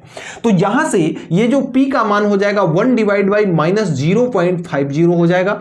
तो -0, ये माइनस चिन्ह तो रहेगा ही, और आधा का भाग जब 1 में लगाया जाएगा तो कितना आएगा, 2। और लेंस की क्षमता का मात्रक कितना होता है, डायोप्टर। तो यही आपका क्या हो जाएगा, आंसर, कि उत्तल लेंस की जो क्षमता होगी वह प्लस की 2 डायोप्टर होगी, और जो अवतल लेंस की जो क्षमता होगी वह कितनी होगी, माइनस की 2 डायोप्टर इसकी क्षमता होगी। तो इस प्रकार से उत्तर क्रमांक 13 है, कहता है कि 10 सेंटीमीटर फोकस वाले गोलीय अवतल दर्पण के ध्रुव से, देखिएगा ध्यान से समझिएगा, साइंस के सवालों को हल करने का तरीका यही है। सबसे पहली चीज हम क्या करेंगे, दिया है, सॉल्यूशन अलग से हम नहीं डालेंगे क्योंकि यहां पे हमने लिख ही दिया है सॉल्यूशन। तो इसका प्रश्न कहता है प्रश्न संख्या 13 कि 10 सेंटीमीटर फोकस वाले, यानी कि फोकस का मान यानी कि स्मॉल f का मान कितना दिया हुआ है 10 सेंटीमीटर, 10 सेंटीमीटर फोकस वाले गोली अवतल दर्पण के ध्रुव से 15 सेंटीमीटर दूरी पर वस्तु स्थित है। और वस्तु की दूरी, ध्रुव से वस्तु की दूरी को हम किससे प्रदर्शित करते हैं, u से, जो कि कितना दिया हुआ है आपका 15 सेंटीमीटर दिया हुआ है। आगे कहता है कि दर्पण द्वारा बनने वाले प्रतिबिंब की प्रकृति, स्थिति तथा आवर्धन, दो चीज आपको बताना है। एक तो आपका इसका v का मान बताना है और दूसरा आपका m का मान बताना है। अब यहां पर दो सूत्र लागू होगा। एक तो आपका दर्पण सूत्र, जो कि आपका कितना है, दर्पण सूत्र आपका होता है 1/f बराबर 1/v प्लस 1/u। एक तो आपका ये सूत्र होता है और दूसरा आपका आवर्धन, आवर्धन m बराबर आपका होता है माइनस का v/u। तो सबसे पहले हम v को ज्ञात करेंगे इस दर्पण सूत्र लगाकर। तो यहां लिखेंगे हम दर्पण सूत्र। तो दर्पण सूत्र जो होता है वह आपका क्या होता है, वह होता है 1/f बराबर 1/v प्लस 1/u। ये आपका सूत्र होता है। अब अगर इस सूत्र पर हम चीजों को क्या करें, इस सूत्र पर अगर हम चीजों को क्या कर दें, बना दें। दूसरी चीज कि जो अवतल दर्पण होता है ना, अवतल दर्पण का फोकस दूरी, सबसे पहले समझिएगा कि अवतल दर्पण किसको कहते हैं। तो ये आपका क्या रहा, छोटा सा मैं यहां पे चित्र बनाता हूं किसका, अवतल दर्पण का। तो ये आपका कौन सा दर्पण है, यह आपका अवतल दर्पण है। ठीक है। अब अवतल दर्पण पर कोई वस्तु कहां रखी जाएगी, इधर ही तो रखी जाएगी, इधर तो कोई वस्तु रखी नहीं जाएगी क्योंकि इधर आपकी पॉलिश सतह है। तो यहां वस्तु रखी जाएगी। तो वस्तु की दूरी, और प्रकाश कहां से कहां, इधर की ओर ही प्रकाश गमन करेगा ना, तो वस्तु इधर रखी हुई है। अब वस्तु को की दूरी मापेंगे, ये आपकी ध्रुव है। दर्पण के केस में हर दूरी को कहां से मापा जाता है, ध्रुव से। प्रकाश के किरण की दिशा किधर है, इधर है। और वस्तु की दूरी हम ध्रुव से मापेंगे तो यहां से लेकर के यहां तक की दूरी को हम क्या कहते हैं, यहां से लेकर के यहां तक की दूरी को हम यू कहते हैं। तो यह दूरी हमेशा कहां मापी जा रही है, दिशा इधर है किरण की, और हम दूरी इधर माप रहे हैं। तो यह u कैसा होगा, हमेशा ऋणात्मक होगा। तो यहां पे u का मान कैसा है, ऋणात्मक है। बात करते हैं फोकस दूरी की। तो फोकस दूरी यहां कहीं इसका फोकस बिंदु होगा, f होगा।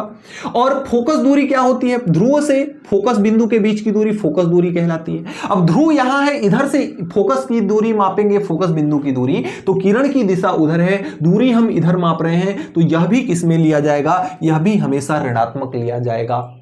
बस बात क्लियर है। अब यहां से 1/f, f का मान कितना है, माइनस का 10 है, तो ये माइनस का 10 हो गया। 1/v का मान पता नहीं है, v को भी रहने दो, प्लस का ये कितना है, 1/माइनस का 15 है। माइनस के 15 को इधर लेके आ जाओ तो 1/ कितना हो जाएगा, 15, माइनस का चिन्ह हट जाएगा, बॉर्डर के इस पार आएगा। तो माइनस का 1/10 बराबर 1/ कितना हो जाएगा, u।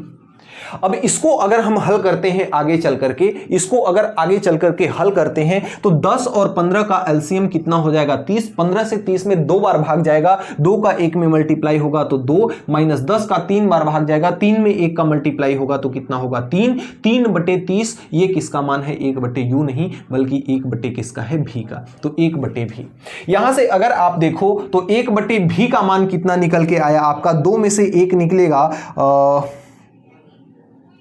हाँ 2 में से 1 निकलेगा तो ये माइनस का 1/ कितना हो जाएगा, 30 हो जाएगा। माइनस का 1/ कितना हो जाएगा, 30। यहां से v का मान देखा जाए तो माइनस का 30 आ गया। v का मान कितना आ गया, माइनस का 30। अब ये माइनस चिन्ह ये दिखाता है कि जो आपका प्रतिबिंब बन रहा है ना, वह दर्पण से किधर है, पीछे है, दर्पण से पीछे है, दर्पण से पीछे बन रहा है। और कितनी दूरी पर, 30 सेंटीमीटर की दूरी पर बन रहा है। तो प्रतिबिंब की स्थिति तो साफ है कि वह दर्पण के पीछे 30 सेंटीमीटर की दूरी पर इसका क्या बन रहा है, प्रतिबिंब बन रहा है।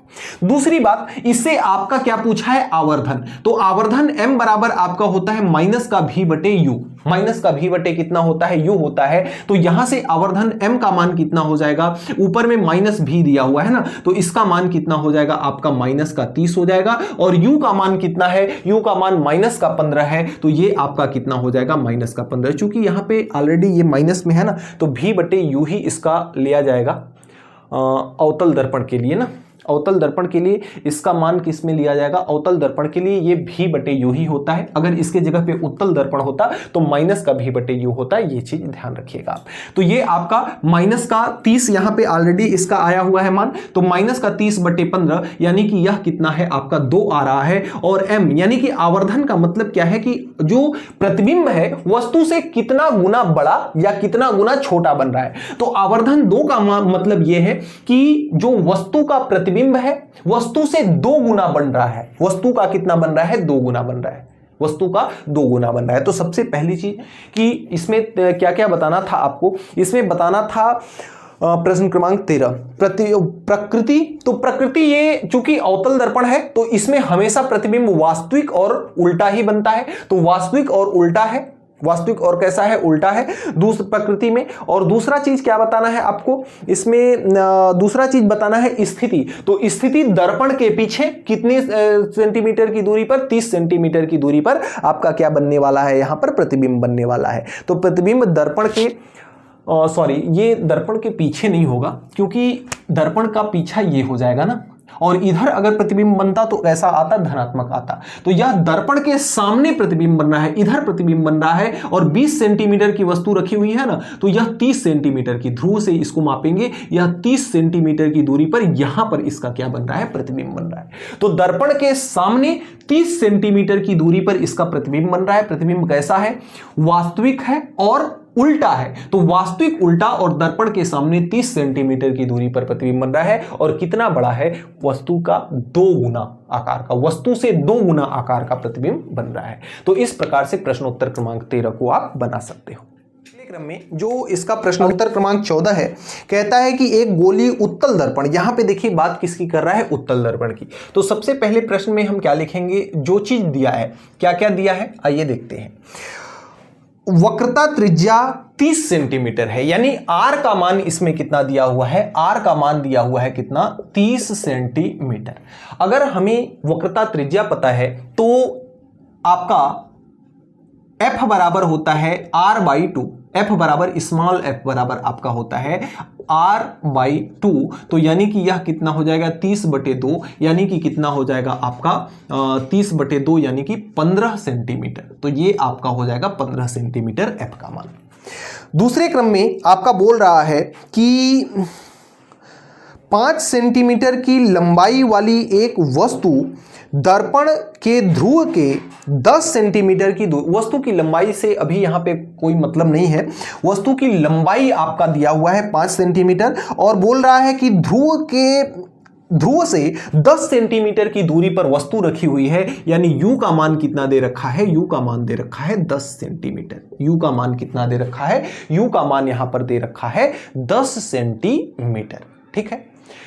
और आगे कहता है कि दर्पण द्वारा बनने वाले प्रतिबिंब की प्रकृति, स्थिति तथा लंबाई, लंबाई का मतलब वही आवर्धन आपको क्या करना है, बताना है। लंबाई का मतलब आवर्धन आपको क्या करना है, बताना है। तो सबसे पहली चीज यहां पे u की बात करें तो इसका प्रतिबिंब की स्थिति भी बतानी है, तो v का भी मान हमको ज्ञात करना पड़ेगा और m का भी मान हमको ज्ञात करना पड़ेगा। दूसरी बात, अगर बात करते हैं उत्तल दर्पण की, तो उत्तल दर्पण कुछ इस प्रकार से बना होता है। उत्तल दर्पण किस प्रकार से बना होता है, इस तरह से आपका क्या होता है, कौन सा दर्पण बनता है, उत्तल दर्पण।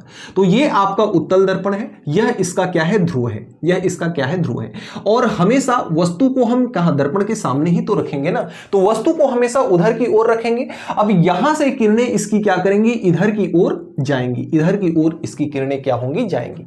अब दर्पण के ध्रुव से दूरी मापनी है, तो यहां से अगर वस्तु की दूरी मापनी है ना, तो किरण इधर आ रही है, वस्तु इधर रखी हुई है, तो दूरी इसकी किस में ली जाएगी, हमेशा ऋणात्मक ली जाएगी। लेकिन अगर इसके फोकस बिंदु की बात करते हैं तो इसका जो फोकस बिंदु यानी कि फोकस दूरी जो होगी ना, f का मान जो होगा वो हमेशा कैसा होगा, धनात्मक। क्योंकि ये ध्रुव से अगर फोकस बिंदु के बीच की दूरी देखें तो इधर, प्रकाश की किरण की भी दिशा किधर है, इधर, तो ये फोकस हमेशा किसमें इसका होगा, पॉजिटिव होगा। और u का मान, वस्तु की दूरी इसमें कैसी होगी, वस्तु की दूरी इसमें ऋणात्मक होगी। ये कॉमन सेंस रेफरेंस आप लोग लगाइएगा। अगर परीक्षा में बाय द वे भूल जाते हो ना, तो इस प्रकार का चित्र बना करके, जो रफ कार्य में आप करेंगे, इस प्रकार का चित्र बना करके उसको रिकॉल कर लीजिएगा।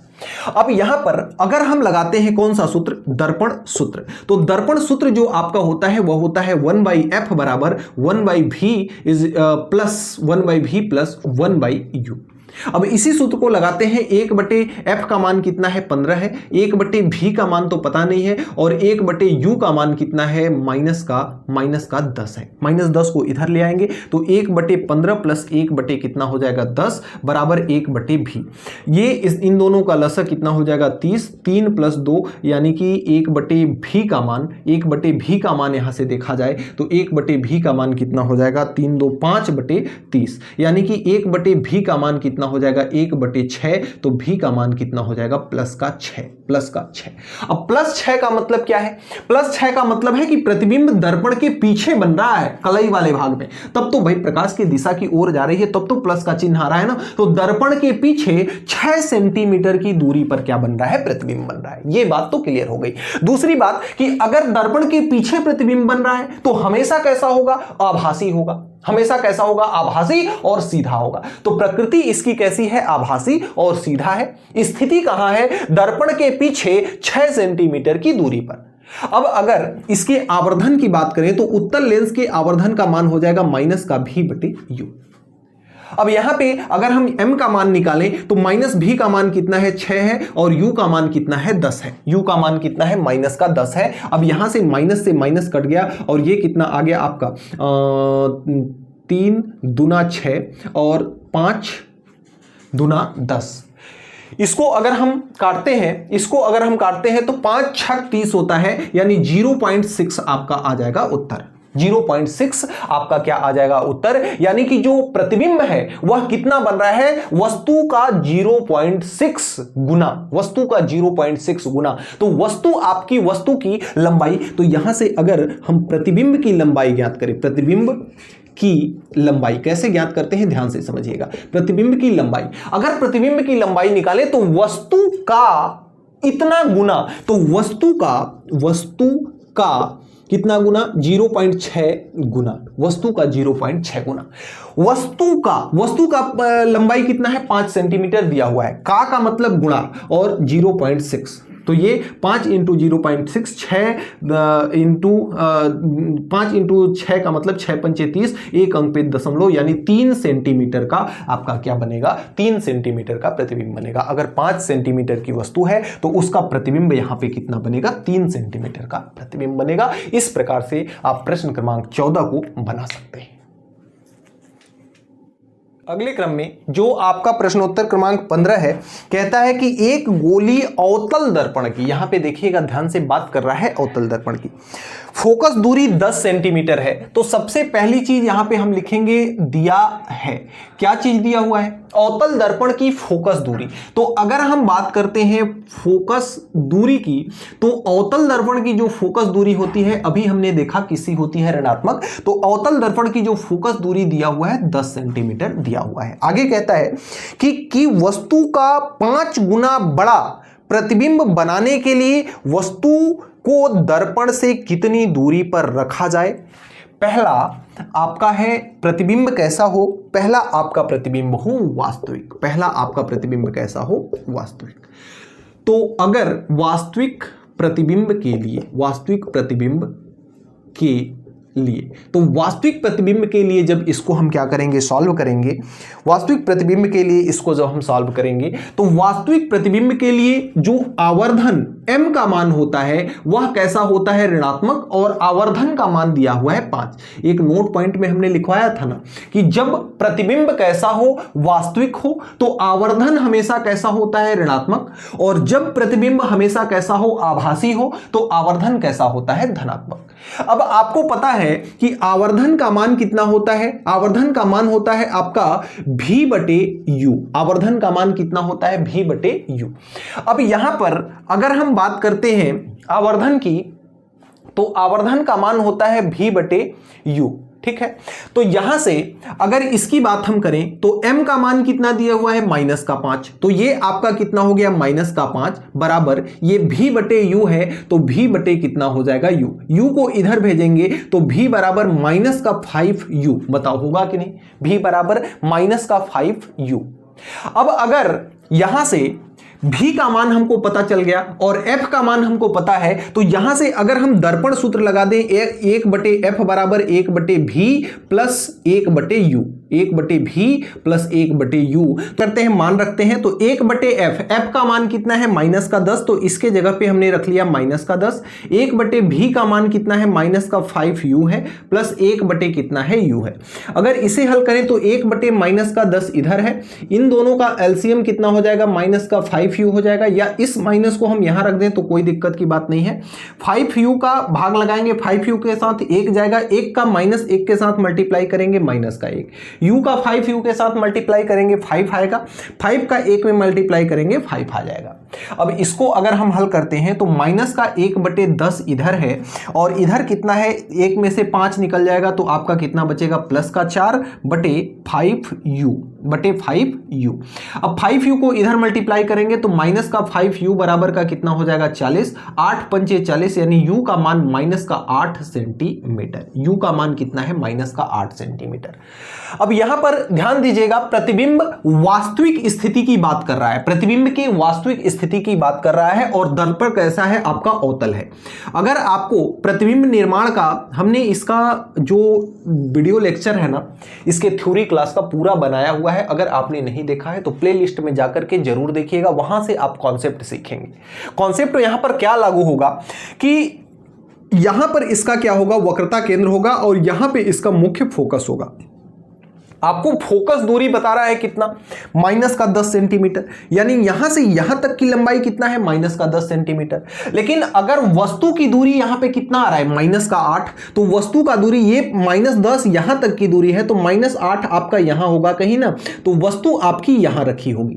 और अवतल दर्पण का ये कैसा दर्पण है, अवतल दर्पण, एकदम प्योर कॉन्सेप्ट मैं बता रहा हूं आपको।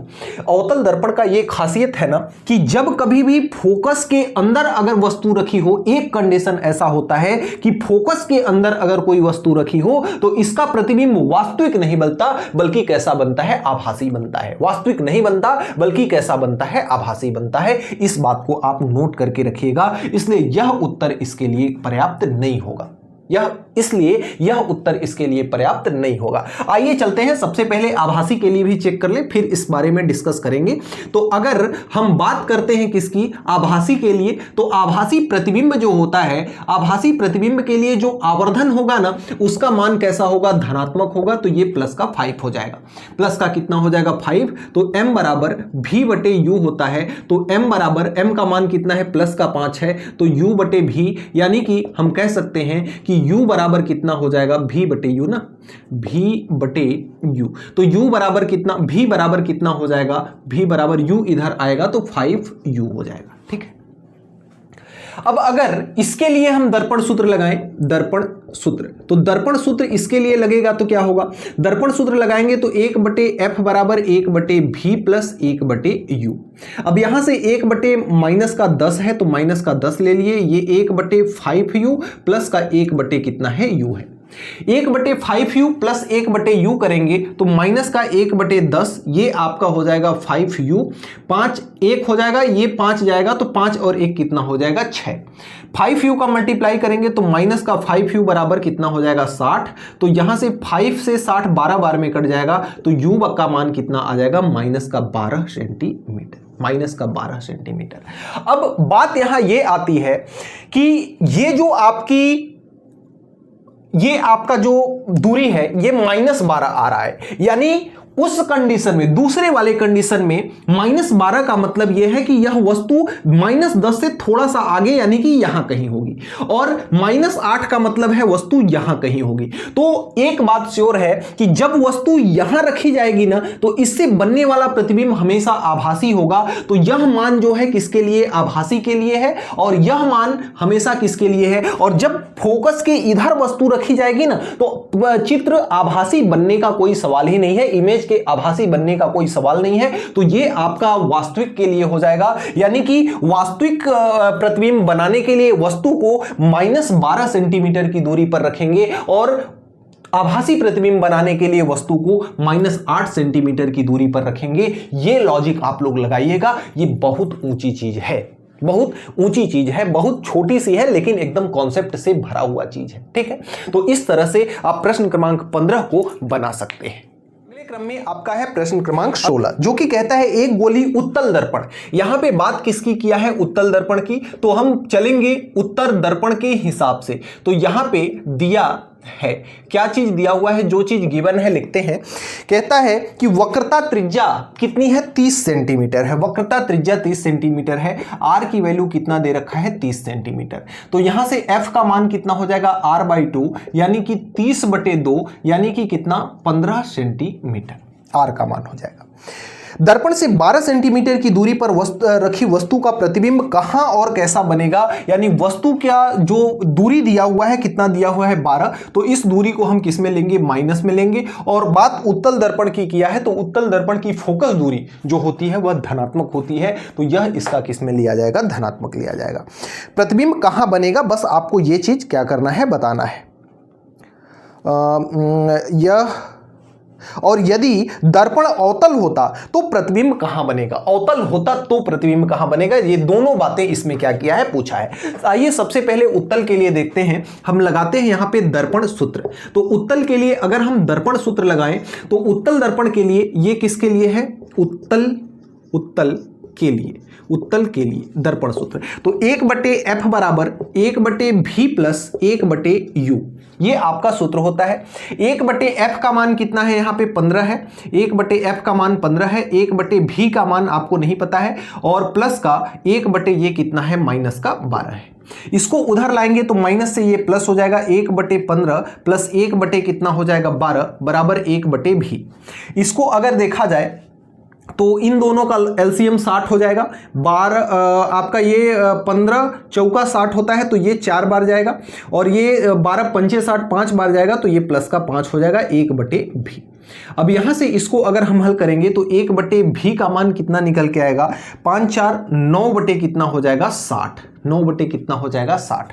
अब 9 का 60 से जब हम भाग लगाएंगे, 9 का 60 से भाग लगाएंगे तो 9 एकम 9 और 9 छक्का 54, 9 छक्का 54, 4 बचा, फिर से 6 आ जाएगा, 6.66। इस प्रकार से आगे चलता जाएगा। तो यहां से भी के जगह पर 1/v तो 1/6.66 है। तो v का मान कितना है? 6.66 है।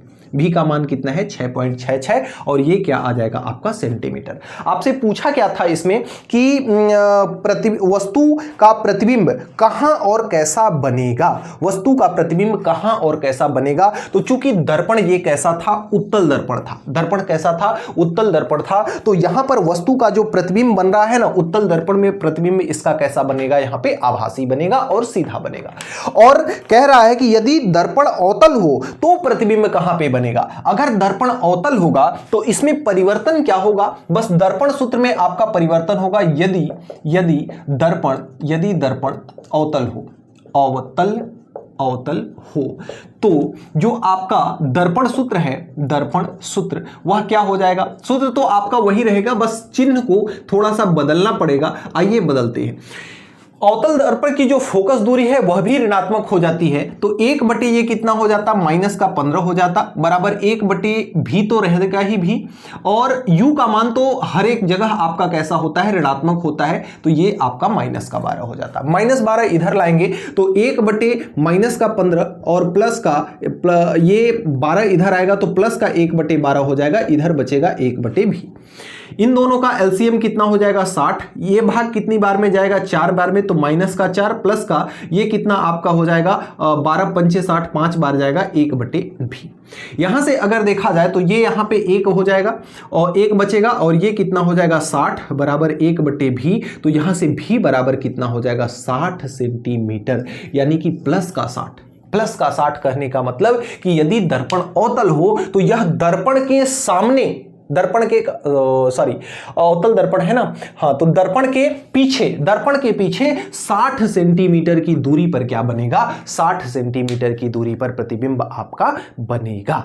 दर्पण के पीछे 60 सेंटीमीटर की दूरी पर आपका प्रतिबिंब बनेगा, यही आपका क्या हो जाएगा आंसर। तो इस तरह से आप प्रश्न संख्या 16 को हल कर सकते हैं। ज्यादातर प्रश्नों में आपको यही सारी चीजें बतानी है।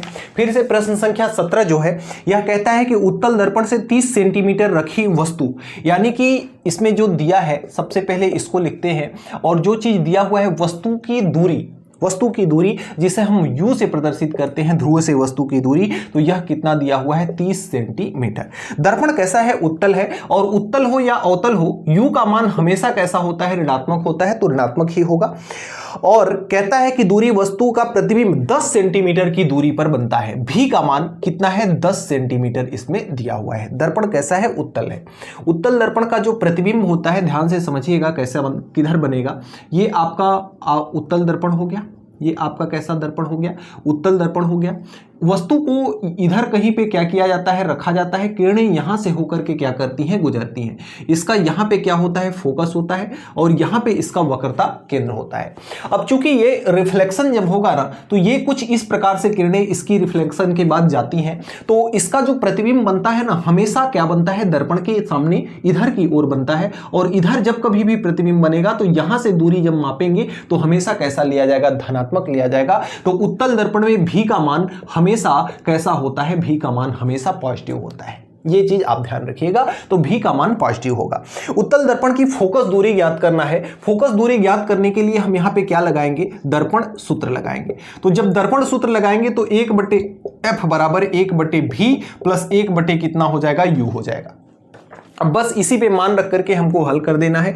1/f का मान हमको चाहिए, तो 1/v का मान कितना है आपका 10 है, और प्लस का 1/u का मान कितना है, ये 30 है, तो माइनस का 30 है, तो इस प्लस को माइनस बना देगा, माइनस का 30।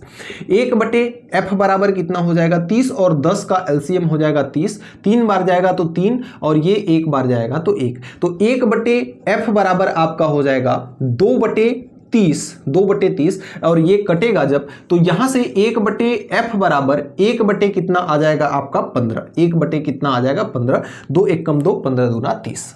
अब f के जगह पर 15 है, तो यहां f का मान कितना आ गया, 15 सेंटीमीटर। f का मान कितना आ गया आपका 15 सेंटीमीटर। और चूंकि उत्तल दर्पण ही है, और उत्तल दर्पण की फोकस दूरी हमेशा कैसी होती है, धनात्मक ही होती है, जो कि धनात्मक आया है, यही आपका हो जाएगा आंसर। तो इस तरह से प्रश्न संख्या 17 को आप बना सकते हैं।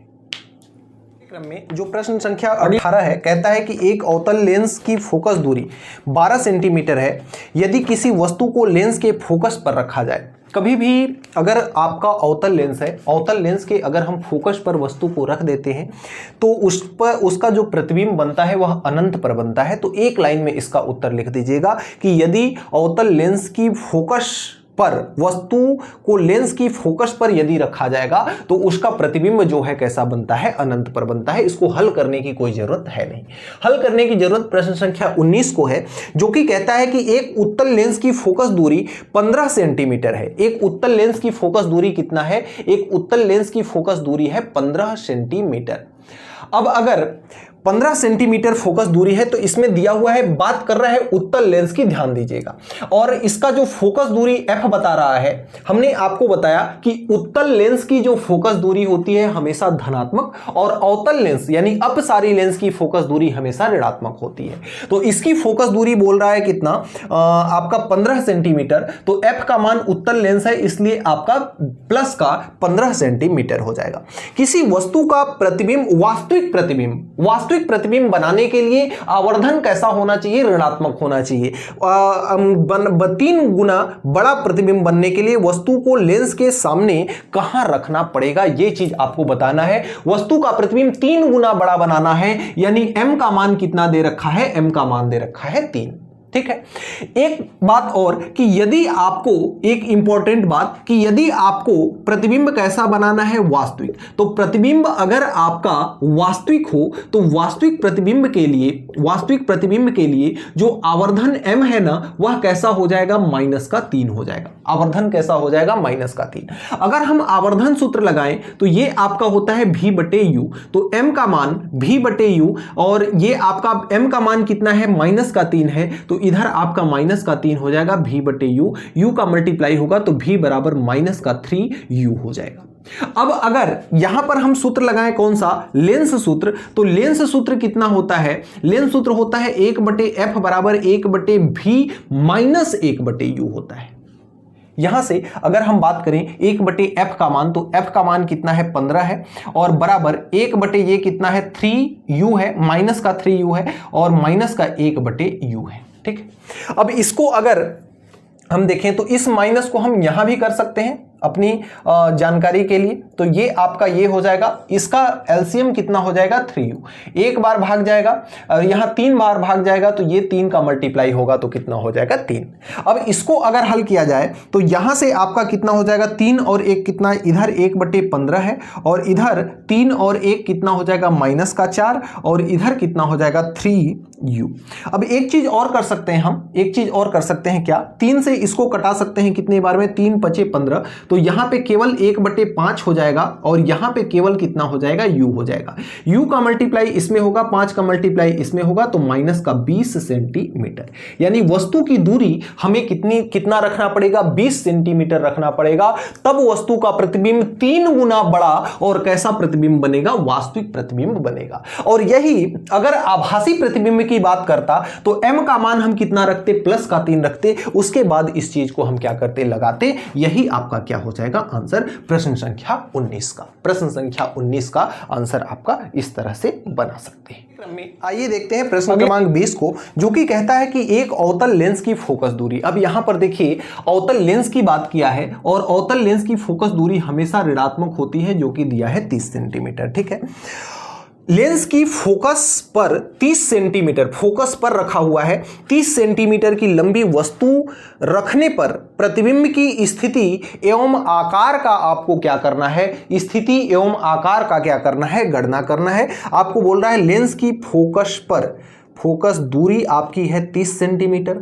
बहुत ध्यान से समझिएगा, अगर वस्तु फोकस दूरी आपकी 30 सेंटीमीटर है और वस्तु को फोकस पर ही रखा गया है, तो वस्तु की दूरी यानी u बराबर कितना हो जाएगा, फोकस की दूरी 30 सेंटीमीटर है और फोकस पर ही वस्तु को रखा गया है, तो इसका भी मान कितना हो जाएगा, -30 सेंटीमीटर। बताओ होगा कि नहीं, भी की स्थिति आपको बताना है। अब बताओ बता लोगे कि नहीं। और आगे कहता है लेंस के फोकस पर 30 सेंटीमीटर लंबी वस्तु रखने पर प्रतिबिंब की स्थिति और आकार का गणना यानी आवर्धन का भी जिक्र करना पड़ेगा। पहले भी का मान निकालते हैं। अगर यहां से हम लगाते हैं लेंस सूत्र, तो आपका हो जाएगा लेंस सूत्र। लेंस सूत्र आप सब जानते हो कितना होता है, 1/f बराबर 1/v माइनस 1/u। ये आपका क्या होता है, लेंस सूत्र। अब इस सूत्र पर अगर हम मान को रखें तो 1/f, f का मान कितना है, -30 और बराबर 1/v, v का मान हमको पता नहीं है, -1/u का मान कितना है, इसका भी मान -30 है, तो ये हो जाएगा -30। ये वाला माइनस मिलके प्लस हो जाएगा।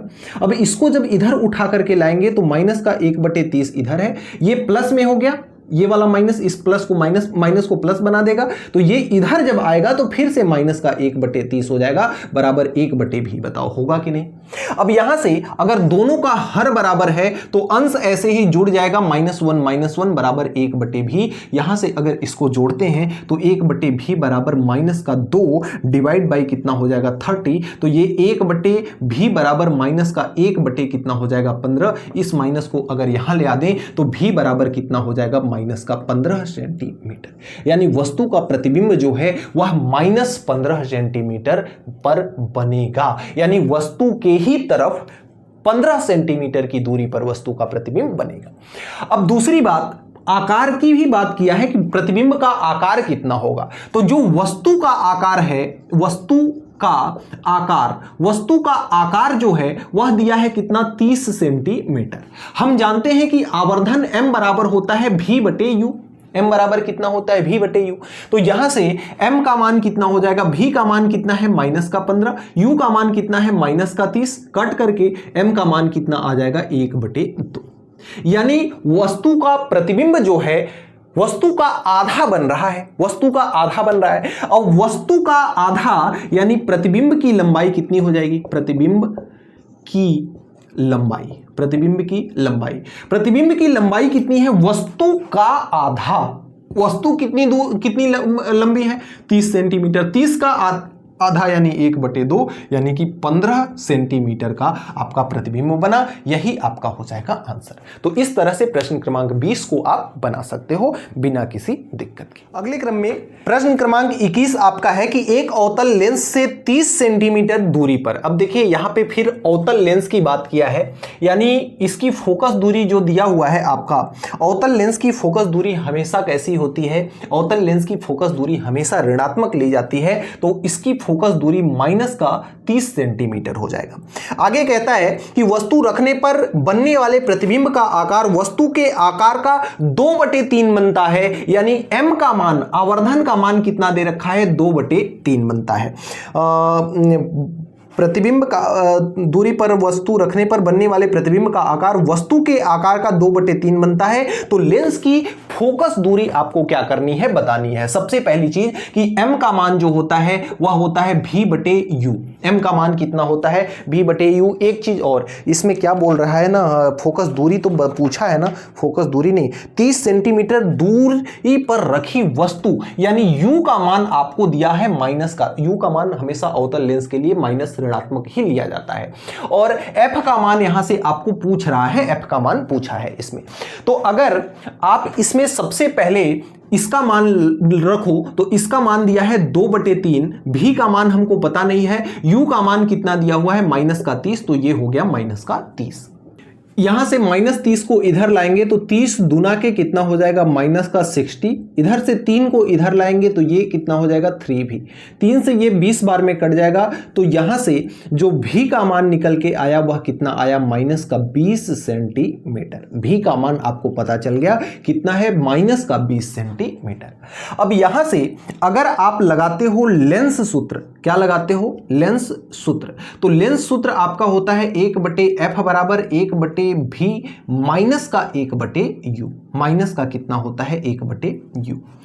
अब यहां से अगर 1/f का मान निकालो तो 1/v का मान कितना निकल के आया, -20, तो ये हो गया -20 माइनस 1/u, u का मान है -30, तो 1/-30, ये वाला माइनस इस माइनस को प्लस बना देगा। तो यहां से 1/f का मान 20 और 30 का एलसीएम 60 होगा, और ये 60 का 20 से कितनी बार भाग जाएगा, 3 बार। 3 का 1 में मल्टीप्लाई होगा, इधर -1 रखो तो माइनस का कितना हो जाएगा, 3।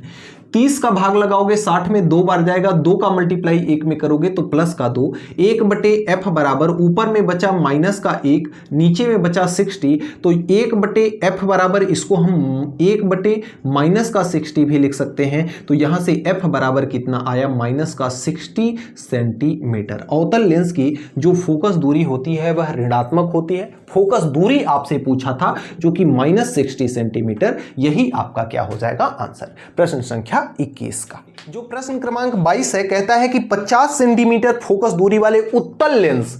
अब उत्तल लेंस की जो फोकस दूरी होती है वह धनात्मक होती है, तो इसलिए यह है 50 सेंटीमीटर प्लस का। उत्तल लेंस द्वारा किसी वस्तु से बनने वाले प्रतिबिंब की स्थिति बताइए। यदि वस्तु लेंस से, अगर पहला कंडीशन आपका बोल रहा है, पहला कंडीशन की 25 सेंटीमीटर की दूरी पर रखी हो, यानी पहले कंडीशन में u का मान कितना दिया हो, 25 सेंटीमीटर, और दूसरे कंडीशन में जो u का मान दिया हुआ है, u का मान कितना दिया हुआ है आपका 75 सेंटीमीटर की दूरी पर रखा जाए, तब वस्तु का क्या, वस्तु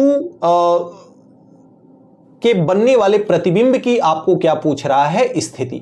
बनने वाले प्रतिबिंब की आपसे क्या पूछ रहा है, स्थिति पूछ रहा है। यहां पे ध्यान दीजिएगा, u का मान हमेशा कैसा होता है, ऋणात्मक होता है, तो ये आपका ऋणात्मक में ही लिया जाएगा, इस बात का ध्यान रखिएगा। अब यहां से अगर पहले वाले के लिए यदि वस्तु की दूरी कितना हो, 25 सेंटीमीटर हो, वस्तु की दूरी 25 सेंटीमीटर हो, तो लेंस सूत्र यहां पे लगाएंगे, लेंस सूत्र। तो लेंस सूत्र आपका कितना होता है, 1/f बराबर 1/v माइनस 1/u।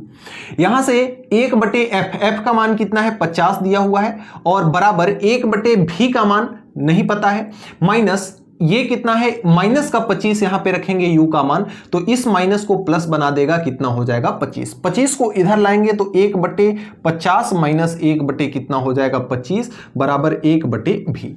यहां से 1/v का मान निकालें तो इन दोनों का लसा आपका हो जाएगा 50, 1 माइनस का कितना हो जाएगा 2। तो यहां से 1/v का मान कितना निकल के आएगा, माइनस का 1/50। तो अगर हम v का मान निकालें तो यहां से आपका कितना आ रहा है 50 सेंटीमीटर, वो भी माइनस के साथ, तो माइनस का 50 सेंटीमीटर हो जाएगा। अब अगर हम यहां पे वस्तु की अगर दूसरे क्रम में अगर हम निकालें, दूसरा में ये आपका कौन सा था, ये आपका पहला था। दूसरा में निकालें कि यदि वस्तु की दूरी आपकी कितनी हो, यदि वस्तु की दूरी कितनी हो 75 सेंटीमीटर हो, तो अगर ऐसा हो तो लेंस सूत्र यहां भी हम लगाएंगे, लेंस सूत्र जो कि आपका कितना है 1/f बराबर 1/v माइनस 1/u। 1/ इसका मान है 50 बराबर 1/ ये है v, माइनस का 1/75, माइनस का 75 रखा जाएगा तो प्लस का 75 हो जाएगा। 75 को इधर लाएंगे तो 1/50 है, और माइनस का 1/ ये हो जाएगा 75 बराबर 1/ कितना हो जाएगा v। 1/v इधर हो जाएगा, और 75 और 50 का एलसीएम कितना हो जाएगा 150। 3 बार भाग जाएगा 50 से तो 3 में मल्टीप्लाई होगा तो 3, 75 का 2 बार भाग जाएगा तो ये हो जाएगा 2। तो यहां से 1/v बराबर कितना हो गया 1/150, तो v बराबर कितना हो गया 150 सेंटीमीटर।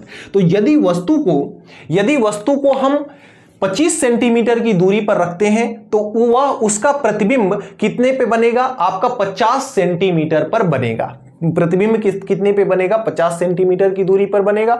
और यदि हम वस्तु को 75 सेंटीमीटर की दूरी पर रखते हैं तो प्रतिबिंब उसके माइनस चिन्ह ये बताता है कि जिस तरफ वस्तु रखी हुई है, चूंकि देखिए u भी माइनस है, ये भी माइनस है, तो जिस तरफ वस्तु रखी हुई है उसी तरफ वस्तु का प्रतिबिंब बन रहा है। लेकिन यहां पर देखिए वस्तु को हमने किस में लिया है, ऋणात्मक। वस्तु का मान हमेशा ऋणात्मक लिया जाता है, वस्तु की दूरी ना, तो वस्तु को ऋणात्मक है तो प्रतिबिंब कैसा है, धनात्मक है। तो जिस तरफ वस्तु रखी है उसके अपोजिट साइड में 150 सेंटीमीटर की दूरी पर क्या बन रहा है, आपका प्रतिबिंब बन रहा है। ये वस्तु की तरफ 50 सेंटीमीटर की दूरी पर, और ये वस्तु के विपरीत दिशा में 50 सेंटीमीटर की दूरी पर प्रतिबिंब बन रहा है। इस चीज को आप लोग इस तरह से बना सकते हैं प्रश्न क्रमांक 22 को।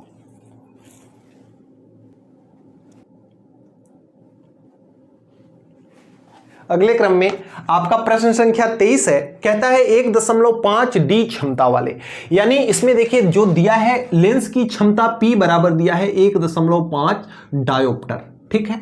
क्षमता वाले लेंस की फोकस दूरी ज्ञात कीजिए। तो आपको पता है कि P बराबर होता है 1/f। P बराबर कितना होता है 1/f, तो P का मान दिया है 1.5, तो ये हो जाएगा 1/f। f को इधर लाएंगे, 1.5 को इधर लाएंगे तो f बराबर आपका हो जाएगा 1/1.5। 1/ कितना हो जाएगा 1.5, और ये आपका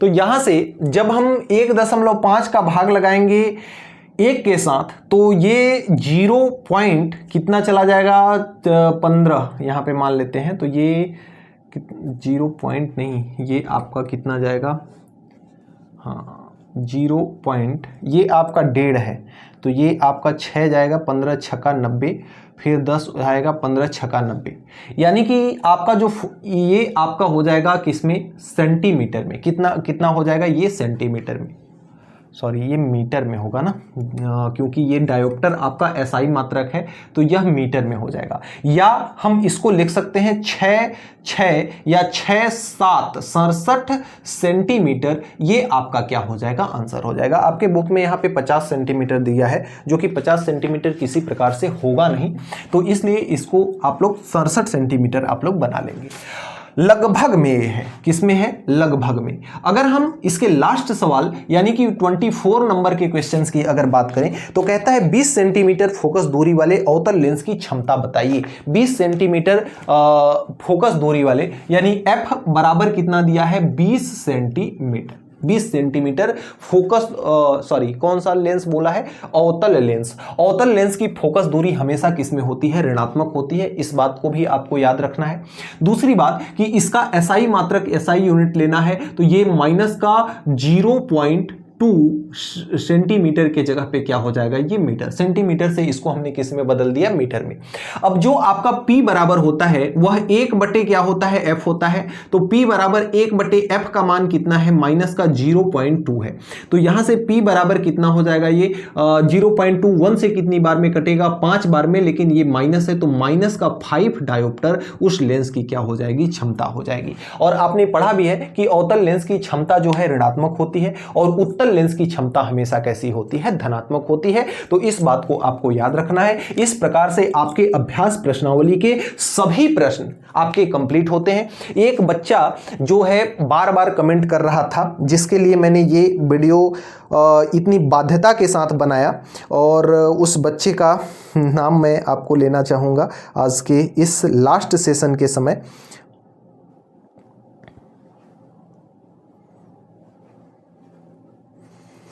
तो इस तरह से आपके सभी सवाल आज के इस प्रश्नावली के पूरी तरह से आपके खत्म होते हैं।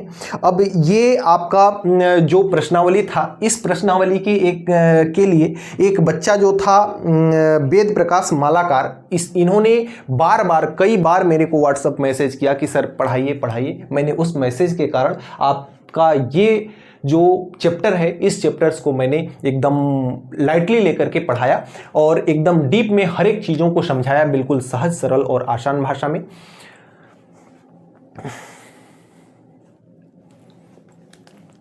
अब ये जो आपका चैप्टर है, तो इस तरह से आज के इस सेशन के जितने भी सवाल थे, उन सारे सवालों को हमने एकदम सहज सरल और आसान भाषा में आपको समझाया।